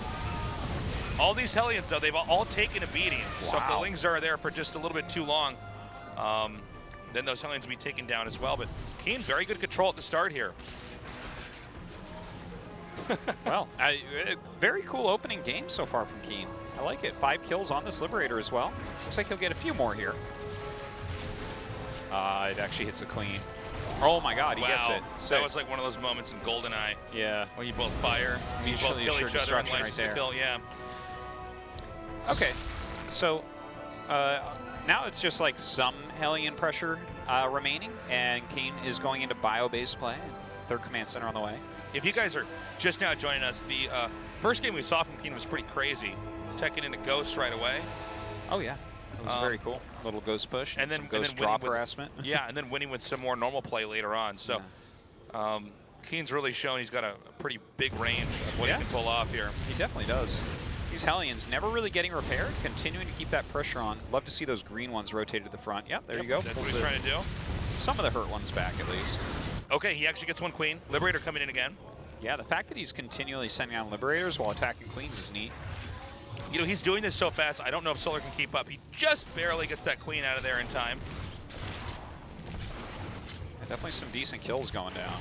Yeah, looks like he's going to go ahead and just sack the Liberator, not trying to get it to escape there. 4 drones were killed. Another Liberator's coming up here. This might try to go to another base and start taking out more drones. Yeah, Keen with a high amount of pressure here. It's pretty impressive. By the way, Solar getting Roach upgrades here, as opposed to Zergling upgrades with Roaches. So definitely kind of signals a different type of play. Might see him with a gigantic push coming out later. When you see this many Hellions continually rallied, you know that their other factory units like Siege Tanks will be a bit later.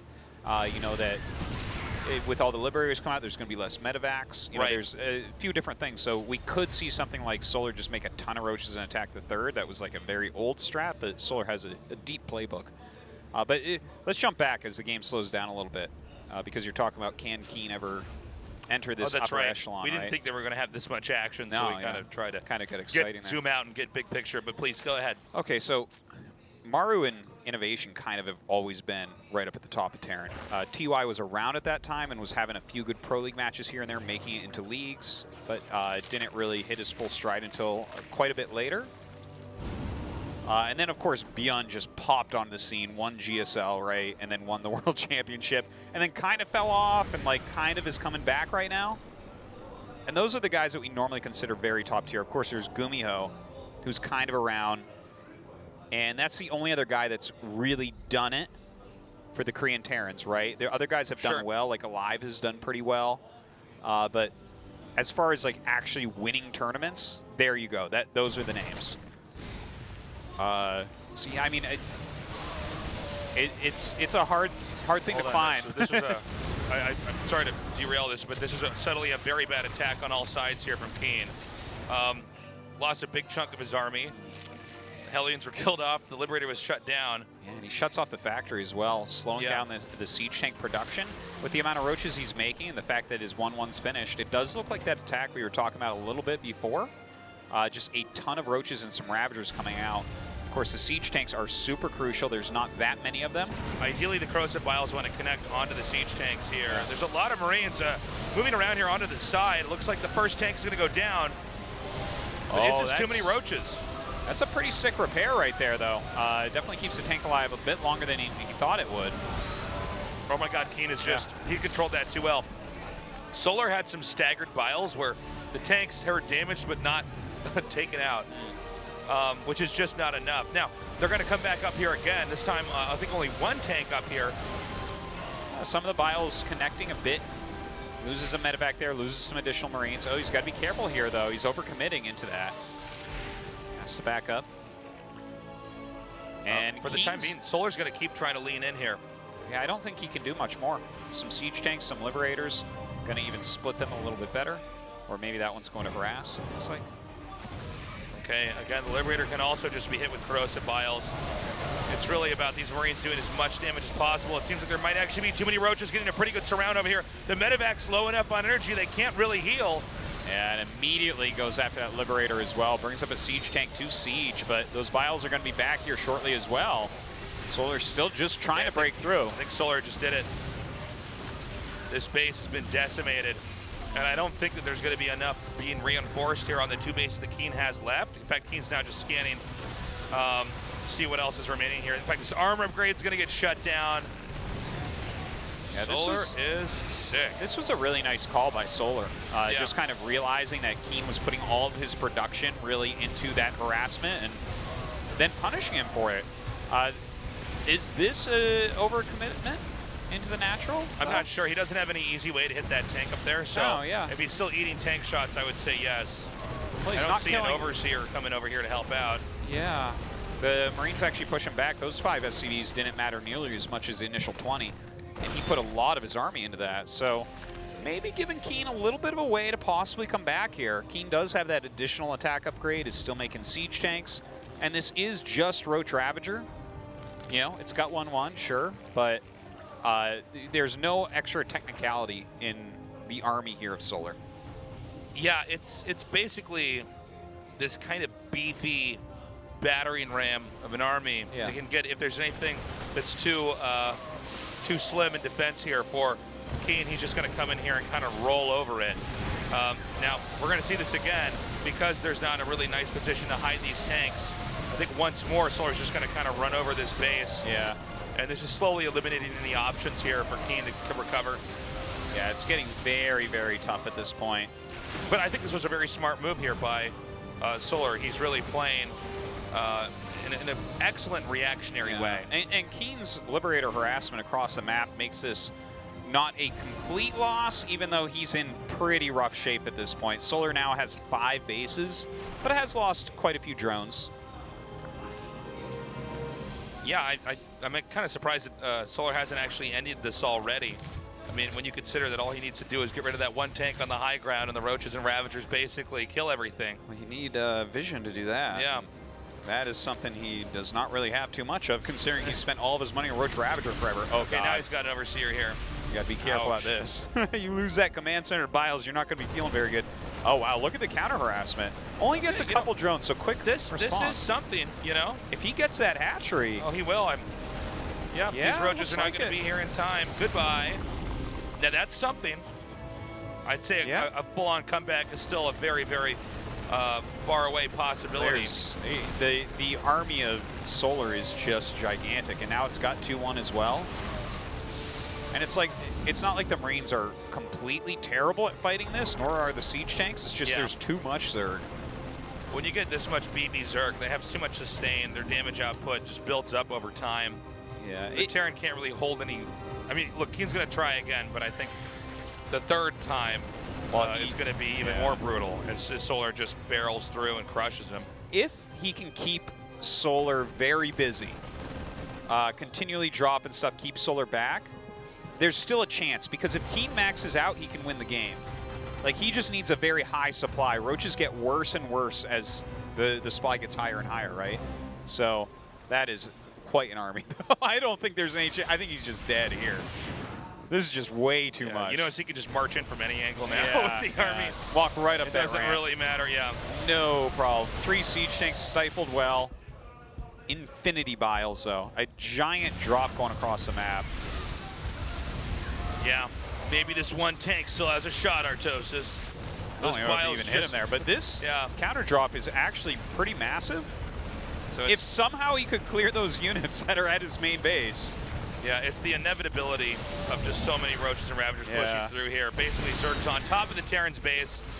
I expect him to tap out momentarily here, even though he is trying his heart out here, trying to drop everywhere. He's dealing so much damage across the map, too. It's just, he's got nothing left at home. He's got 7 SCVs, and all of his units are here. GG. Solar takes game 1. All right. He's 1 win away from moving on to the round of 16. This has been a bumpy group for Solar. Keen started this group out looking godlike, defeating Solar, then barely losing to SOS. SOS going with some crazy late game DT with blink play. Yeah. Then he comes back, and it's just, you know, players like Solar, players like SOS, the more games you play against them, the more they begin to adapt. And I think we may have the tragedy of Keen happen once more. Dude, this is really, he's like Sisyphus, man. Like, he's getting the boulder to the top of the group, and then it rolls down again. And it's a little bit sad what we're looking at. But look, that was a tight strategic call from Solar, so good on him. It looks like a license plate, by the way. It's like the Catalyst license plate there. Oh, yeah. But look, it was a good call by Solar. He dug very deep into his bag of builds and the different strategies that you can have, and was able to rock Keen there. But Keen put up a sick fight anyways. This is not over. Our game is loaded up. Game 2, Keen versus Solar, a fight. Whoa, a fight. I said it right with the GSL boys. To go on to the round of 16 of the GSL.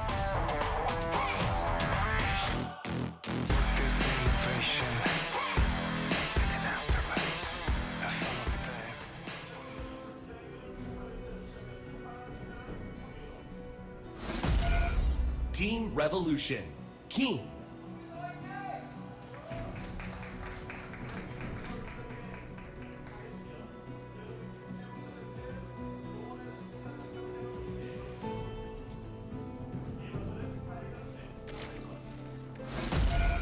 Splice, Solar. Well, I still really respect the level of Keen's play in that last game. So he's changing up his build a little bit here. Not a gas first this time, instead just regular barracks. So I think maybe it won't be quite like what we saw. Like, obviously it's not the same build as last game. Solar clearly knows how to bludgeon someone who does that, even though it was still a contested game at least. And here's the thing too, it's like Solar makes the tournament a lot better because he's just like, this is a charismatic guy, he's a great Zerg player, we know that he can get out of the round of 16. Keen is not someone that we're used to seeing like in a round of 8 or something. It's not like it's never happened, but it's, you know, he's a round of 32 guy generally, but that's just because he has like a, you know, sometimes things like this happen. Well, I kind of find myself rooting for Keen here. I want to see it. I want to see Keen get to show himself again because I think the way he's played tonight, he looks better than most of the other Terrans. Tonight, he's looked better than Alive. He's looked better than Bunny. He's looked, you know, all these other Terrans that we know. Maybe not the very top guys, but he's looked damn good. You know, it's like we have Lucira, for instance, who also gets in the round of 32 all the time, but he doesn't have games look as good as what Keen's been showing. Yeah, that's very true. Like, if Lucira advances, it's kind of a little bit of an upset. It's an upset, but it's hard to envision him just out-maneuvering and smashing someone strategically and tactically when we have so many good players. But Keen, he looks really good in a lot of these games. Yeah. He just doesn't win enough of them. Well,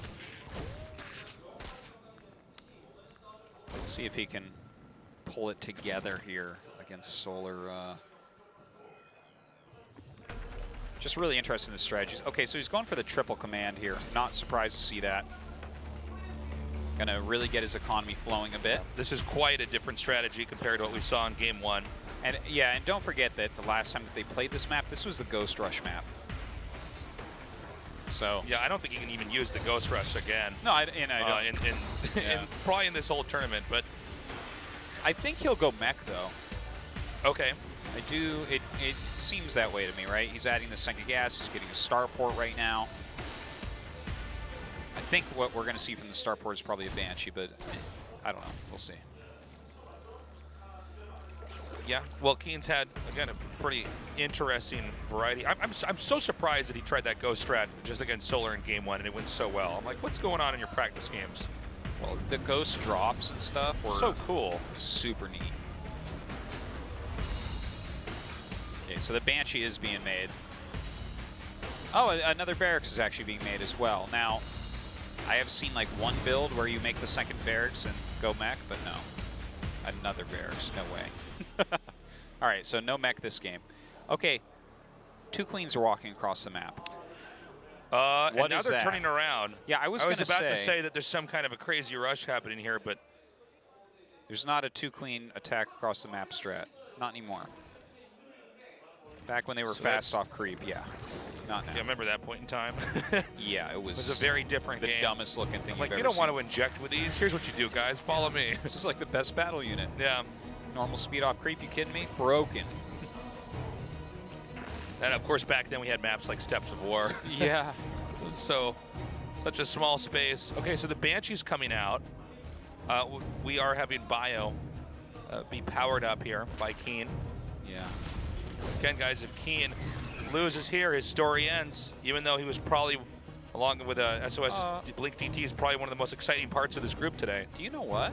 Okay, there's no eBays on the way, and he's already got all these barracks producing Marines.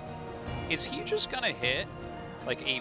Okay, I was gonna say, like, I've never seen anything like this. You thought maybe he was gonna have a timing where it was just weird enough it would throw someone who's very calculated, like Solar off? Like just some weird siege tank Marine timing to kill like a 3rd base or something like that, and then obviously you'd get the 4th. It's just because the eBays are a bit late. Like normally the eBays and Evos on builds like these line up pretty well. Yeah. But he's not gonna get his 1-1 started until the 1-1 of Solar is about halfway, so you know, a little bit behind there on the upgrades. But he's getting a lot of siege tanks. He might be going for a later push then. Yeah, just with that, because you need the upgrades to combo into the push itself. And you know, on this map, if Solar takes the super conservative 4th base, which he did, by the way, he took the upper right. It's hard to full-on push that. He might want to try to rely more on pushing on a 5th base here, possibly. He's going to go out and at least pressure with these 16 Marines and medevacs. Some extra Lings and Banes on the way. A little bit of annoyance over at that 3rd base with a Ling blocking the command. Medevac's headed northbound here. He's going to unload just outside of vision. He wants to have a big stim in here and burst down the hatchery. Because if, you know, even though the upgrades are late, you can always harass as long as you have an escape. Here we go. He didn't see it. This is huge. He might actually get this. In fact, I think he is. I think he does. I think he does. Lings are coming up here from the bottom. But it's not fast enough. That's a sick catch right there. Ooh, look at this. He's actually controlling this so well. And at the very last second, he picks up. Big delay there for Solar. That was a really large moment in this game. The fact that he forces a cancel on that 4th base. The 4th base is the point of contention with builds like these. And to just slow it down that much is really nice. Now he's got his 3rd base up. He's starting his wall. He's got his upgrades well underway. A decent amount of siege tanks already. Nice gunning down here. This is the Keen we were talking about. Takes out 1 queen, just staying far away enough from the Banelings. Okay, you need to pick those up now, buddy. Yeah. So as I was play-by-playing that, I'm like, okay, that was a little bit scary. Now Keen is getting closer to that 1-1 upgrade.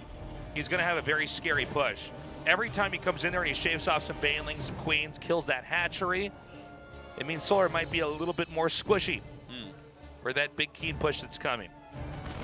Well, the regularity with which he's been producing siege tanks, it excites me quite a bit. Yeah. Because a lot of the times you'll see people not start their siege tanks too early, but then add the 2nd factory and then try to hit before ultras or broods. But here it's been pretty non-stop on the siege tanks.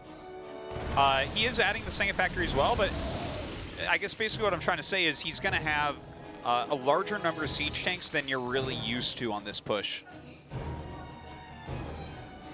And something even like 2 more siege tanks, you know, against the Hydraling Bane is going to be really good. Looks like Broodlords are the tech of choice here for Solar, starting that Spire and Hive at the same time. Great creep spread. Looking good. Yeah, Solar's known for having phenomenal late game. And I think he's definitely trying to steer this game into that direction. But this is the new Keen, we hope. Yeah. Coming out here that can Goodbye, take Mitch. on anybody in the game. Now he's going to try to slip through here in the upper left and try to push there. This might actually be beneficial that Keen's drops are spotted there, as this could allow him to slip by. I'm sorry, where do these medevacs go? There they are. Just right into the main base. Anytime you see a Spore, you know the main base is going to take a lot of damage. All right, drops right here behind the minerals. Ooh, Some this Lynx is a come really up. nice spot to unload at. The Lynx can't get good surface area. Okay, this is getting comical. How many Lynx are being picked off here? How many Lynx was that? There was a lot of Lynx. A lot of Lynx side, but no drones, so that's important. Okay, he's miscontrolled that. That was almost awesome. The difference between Keen and Beyond. Yeah. So, Ghost Academy coming. Solar's been cleaning up his side of the map pretty well. The creep is basically covering half of the map.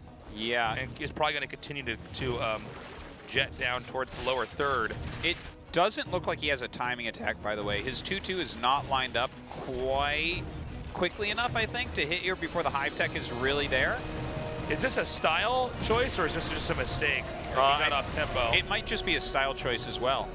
Let's not forget how Bjorn played, right? Where he made lots of siege tanks and then sat back and made ghosts. And we saw Keen do that into a regular Raven transition a little bit later on. But we've been seeing this more and more since Bjorn played, where people are kind of relying on the siege tanks for the long term to just keep them safe. He's got a lot of them. He's taken his 4th base. He's got that Ghost Academy up. His 2-2 is going to finish. Keep in mind this 4th base by Keen at a very central location. He's basically walled himself off from the bottom left. He doesn't want any attacks coming in from that side. He's going to keep it here. He wants to have a healthy push pass. This is like, what I'm trying to get is, this is not just a base for the 4th base. It's also like an outpost where he can push from and a place that he can retreat back to. Another drop coming up the side. So same 2 Queens Artosis. They're moving out on the map again. Well, they're going to be Trying punished to for mutate. once. Or are they? Yes, they are. Okay, some Lingbane harassment getting ready on the side. That definitely, he's going to punch a hole right through that wall and maybe get some pretty significant damage on the 3rd. Oh, what? I can't believe that lived. I cannot believe that lived. It's like Hydras on both sides. They're on creep. The SCV must have been driving that one. That's right. Oh, look at these siege tanks just kind of sitting here waiting. Lings aren't really going to do that much.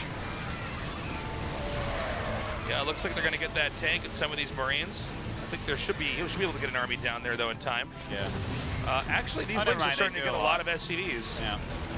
I guess those were great Lings. My Maybe bad. get this Ghost over here. He's setting up his defense once again. How many Ghosts does he actually have? Because this is a big Broodlord fleet. Yeah, Solar's finally at that point in time where he has the Broodlords. He's got Vipers. He's got Infestors. It's a lot of siege tanks to kind of help hold back the Hydra, Bane, Infestor. Was there one Viper? Or was there a lot of Vipers? I saw one earlier, but I'm not sure if he made more. If there's more, there's somewhere else where a screen wasn't. Yeah. I don't know what the story is with those units down there. Solar is at the point in time where I think he can pick a fight because Keen's expanded towards the Zerg and not to that bottom left location. It's going to be a little bit easier to push, assuming that Solar decides to do that. And I would imagine he would. Already some pretty decent snipes coming out of Keen. Looks like he wants to take this additional base, but Solar going to harass him there for a moment. More and more broods being made, and Vikings just now starting. Oh God, is he gonna lose that command center at the bottom left? No, I guess not. Lots of damage. He's in the red. Yeah. Don't wanna mess with that. Here comes that push. Just barely on creep. These tanks need to back up. Yeah, his units were pretty out of position there. Okay, snipes first on the Queen. again, you got to be careful when you have this many tanks sieged up and Broodlings come down, because splash damage is not your friend. In those moments, as you can see, is how much is actually destroyed. And Solar's moving in. Oh man, those Hydras need to be dealt with so the Vikings can clean up. I don't know Solar if they did will this be. so fast. Yeah. He just came in like immediately. Look at this. This base is going to go down in shambles. Okay, so Solar just goes back. Yeah, that's an excellent turnaround too. That was such a good attack. There was just no time for Keen to work it. A lot of the other Zerg players we see are a little bit slower when that comes. You know, they're used to kind of. Hold up. Yeah, we saw, like, for instance, a Laser might have lost his series, in fact, against Beyond because he didn't push there hard enough in this exact map in a similar situation. Right. But he sees there's not enough Vikings. The Ghosts are not going to be able to get enough snipes off to eliminate all the Brood Lords, and he kills the base. So the thing is, this is a planetary down here at the bottom left. This will actually be, I think, pretty easy, especially with the Banes to just destroy. Totally. Oh, beautifully done. That's taken out, no problem. Now, Keen is trying to reclaim this base down. Well, we don't have it on the screen yet, but that location where the Brood Lords hit before. A lot of these snipes being interrupted. The Brood Lords are scary, but it's these Hydras with the Infestors on the low ground that are preventing the Ghosts from actually coming in here and doing the damage they needed to do. I'm getting worried, Artosis. I think this is the beginning of the end here for Keen. Yeah, very well maybe. Losing yet another command center. He's starting to get some snipes now. Every Brood Lord was in the red or the orange, but so much damage was put out before they were cleaned up. Yeah. I think that's it. Wow. Solar once again reminding everybody, this is why he's had so much success here in StarCraft 2. Even when a fresh, creative, and awesome Keen comes into play, Solar has an answer. And this means Solar gets his revenge and will move on to the round of 16. I'm looking at Keen's face right now, an emotional journey. That was so painful. You can see he's a bit crushed there. Keen came out tonight and showed he's super high level Terran. I feel like this guy deserves to be in the round of 16, but this group was pretty brutal. You know, it had two big favorites that do go forward in Solar and SOS, but Keen played on their level. He ended up not winning. You know, he played on their level, but he just could not bring enough games that we get to allow him to advance. Yeah. You know, you have to have several Codas plays if you're going to advance, and half of his games were, and half of his games were not. 네, 적의 첫 진출 강민주 선수가 만들어냅니다. Our first 바로 Zerg player to 만나보겠습니다. advance. 축하드립니다. Solar, congratulations. Thank you. 네, 자 먼저 강민주 선수 2위 진출 소감부터 들어볼게요. 솔직히 오늘 Let's see 첫 경기에 how 질 you 줄 feel now that you 몰랐어요, won. 아예. 네. 그래가지고 좀 I didn't expect to lose in my first best of 3 against Keen. So I was actually really stressed out after the first game today. 태준이랑 개인적으로 친해서 But 좀 when I 얘기하면서 faced 했거든요. True, 그러니까 게임 중간중간 쉬는 타임이나 이렇게 얘기했는데 그것 since 때문에 긴장이 좀 많이 quite 풀려가지고 close 마지막 with True, 경기에는 좀 그래도 첫 경기보다 훨씬 나은 we had a lot of 경기가 나왔던 것 같아요. conversations 네, 그 황규석 about how 선수와의 I should 앞선 face off 경기를 against 언급하셨는데요. Keen, 그 and that helped 경기는 me 이 keep 황규석 my nerves under 선수가 control. 1세트에서 은폐 벤시 인처, 그 다음 경기는 또 대놓고 은폐 벤시를 보여주는 이 심리전을 비롯해서 이 피지컬로 압도하는 부분도 드러났었거든요. 이 경기를 치르고 나서 이 최종전을 임할 때 뭐 생각의 전환이 있었나요? 확실히 제가 그런 심리적인 부분에서 솔직히 많이 말렸어요. 네. 경기하면서. 그래서 개인적으로 게임하면서 약간 짜증이 나서 게임을 약간 던진다시피 한 I was really annoyed at his 화가 좀 mind 났는데 games. 그래도 Because if it 최대한 throws me 보면서 off too much, 맞춰가자는 I can end 생각으로 up losing. 최종전에서는 그 대군주 속업이랑 이런 걸 해가지고 I think I was 잘 especially 보고 frustrated 맞춰가서 early on with how he 이긴 것 tricked me. 네, 사실 이 많은 저그 선수들이 이 저태전 이 후반으로 흘러가는 양상에 대해서 굉장히 부담감을 느끼시거든요. 그런데 이번 최종전을 보여주신 강민주 선수는 그렇지 않으신 것 같아요. 이게 사실 이렇게 황규석 선수처럼 이렇게 바이오닝을 하면은 이렇게 그 유령이 다수 쌓이기 전에 이렇게 감염충을 소수만 찍고 바로 가스를 세이브해가지고 우리 군주를 바로 찍어서 가면 한 타이밍이 있더라고요. 그래서 그 타이밍을 노렸는데 카탈리스트가 또 맵이 워낙 그 개방형이잖아요. 네 번째 마드가. 그래서 딱 카탈리스트에 맞는 전략이었던 것 같아요. 네. 확실히 지난 시즌 32강 탈락 이후에도 He's talking about Brood Lord counters mass tank. 연습하시고 또 준비하셨다는 게 느껴집니다. 사실 32강이 굉장히 아쉬우셨을 거예요. We 스스로도 could definitely feel how 방심했다 much you practiced for this 말씀하셨는데 GSL. 그 뒤에 Great 많은 games. 선수들이 도와주셨더라고요. 이 빌드도 짜주시고 연습 상태도 해주시고 I 많이 heard you've been helping 도와주셨던 out 것 a lot of other pro 같아요. gamers with their 제가 practice. 토스 선수들 빌드를 많이 만들어주고 또 테란 선수들 연습도 많이 도와줬는데 네. Yeah, I've been helping a lot of my 경기가 Protoss 아니잖아요. friends lately. 그래서 뭔가 도와주면서도 좀 And giving them 슬프더라고요. lots of tips and advice. 제가 저번에 A조였거든요. 그래서 네. 떨어지고 3달을 쉬었는데 네. 올해도 그러면 어떡하지 싶었는데 그래도 다행히 올라가게 돼서 앞으로 한 달간은 백수를 면하게 돼서 너무 기쁘네요. 와, I 이 was pretty 최종전에서 disappointed when I was eliminated in the round of 32 last season. 하고. Watching those Protosses. 네, And now 이렇게 they're 도와준 doing 건 well in 이번 the GSL 시즌 because it helped 2를 them. 위한 것이었을 텐데 So 네, yeah, 이번 I'm feeling 시즌 happy. 2 각오를 마지막으로 들어보겠습니다. 진짜 열심히 하고 있거든요 최근에. I want to hear what your determinations are for season 2. 그리고 So 게임 guys, I've been 전체적으로도 practicing really 이해도가 hard these 많이 days, 올라가서 and 이번 overall, 시즌 기대해 주셔도 좋을 것 같습니다. my understanding of the game. 네, 강민수 선수 준비하신 건 It's definitely 마음껏 increased. 보여주시기 바라겠습니다. 다시 So 한번 please look 진출 forward to watching some more 축하드립니다. awesome games from me. Once again, congratulations. He says thank you. 네, 자 이렇게 오늘 C조의 두 번째 진출자 강민수 Okay. 선수 만나봤는데요. 오늘 What a C조 day, 경기 결과 Artosis. Yeah, this was great 정리해보겠습니다. games. It was awesome games. Kind of sad to see Keen taken out like that, but you know, Solar was the better player. We've really been lucky lately. Just great games all over the place. ASL, GSL, Nation Wars, everything has just been top end StarCraft. That's man. right. Lots of close stuff. So this is your results at the end. What else can you say? The two favorites made it out, but Keen certainly made it interesting. True, having a little bit of a hard time, but at least put up a good series against SOS. Yeah, definitely check out that SOS King game, Game 3. It was awesome. Honestly, all the games are very good. I think that was our best series of the night. Yeah.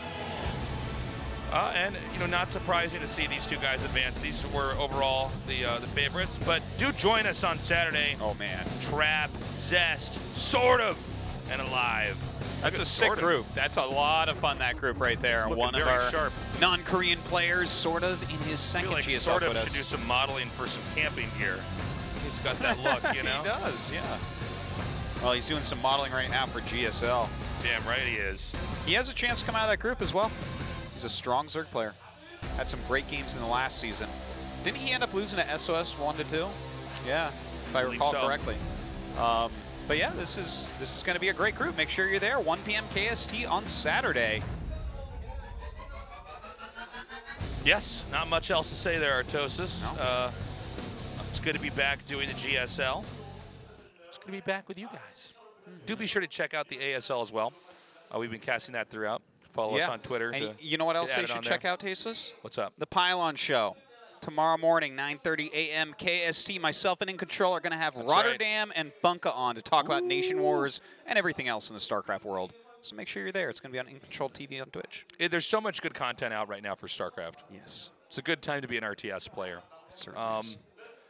Yeah, I guess that's it. I guess we have nothing else to say. Guys, thank you so much for joining us. We love you. Have a good morning, afternoon, or night, wherever you are. Mwah. 2018 GSL Season 2 Codas Overgrowth.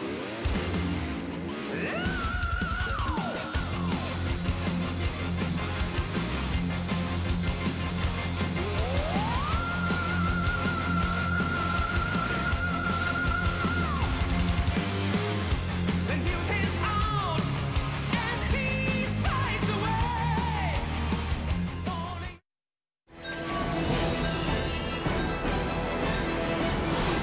Game activated. There's a place at the end of the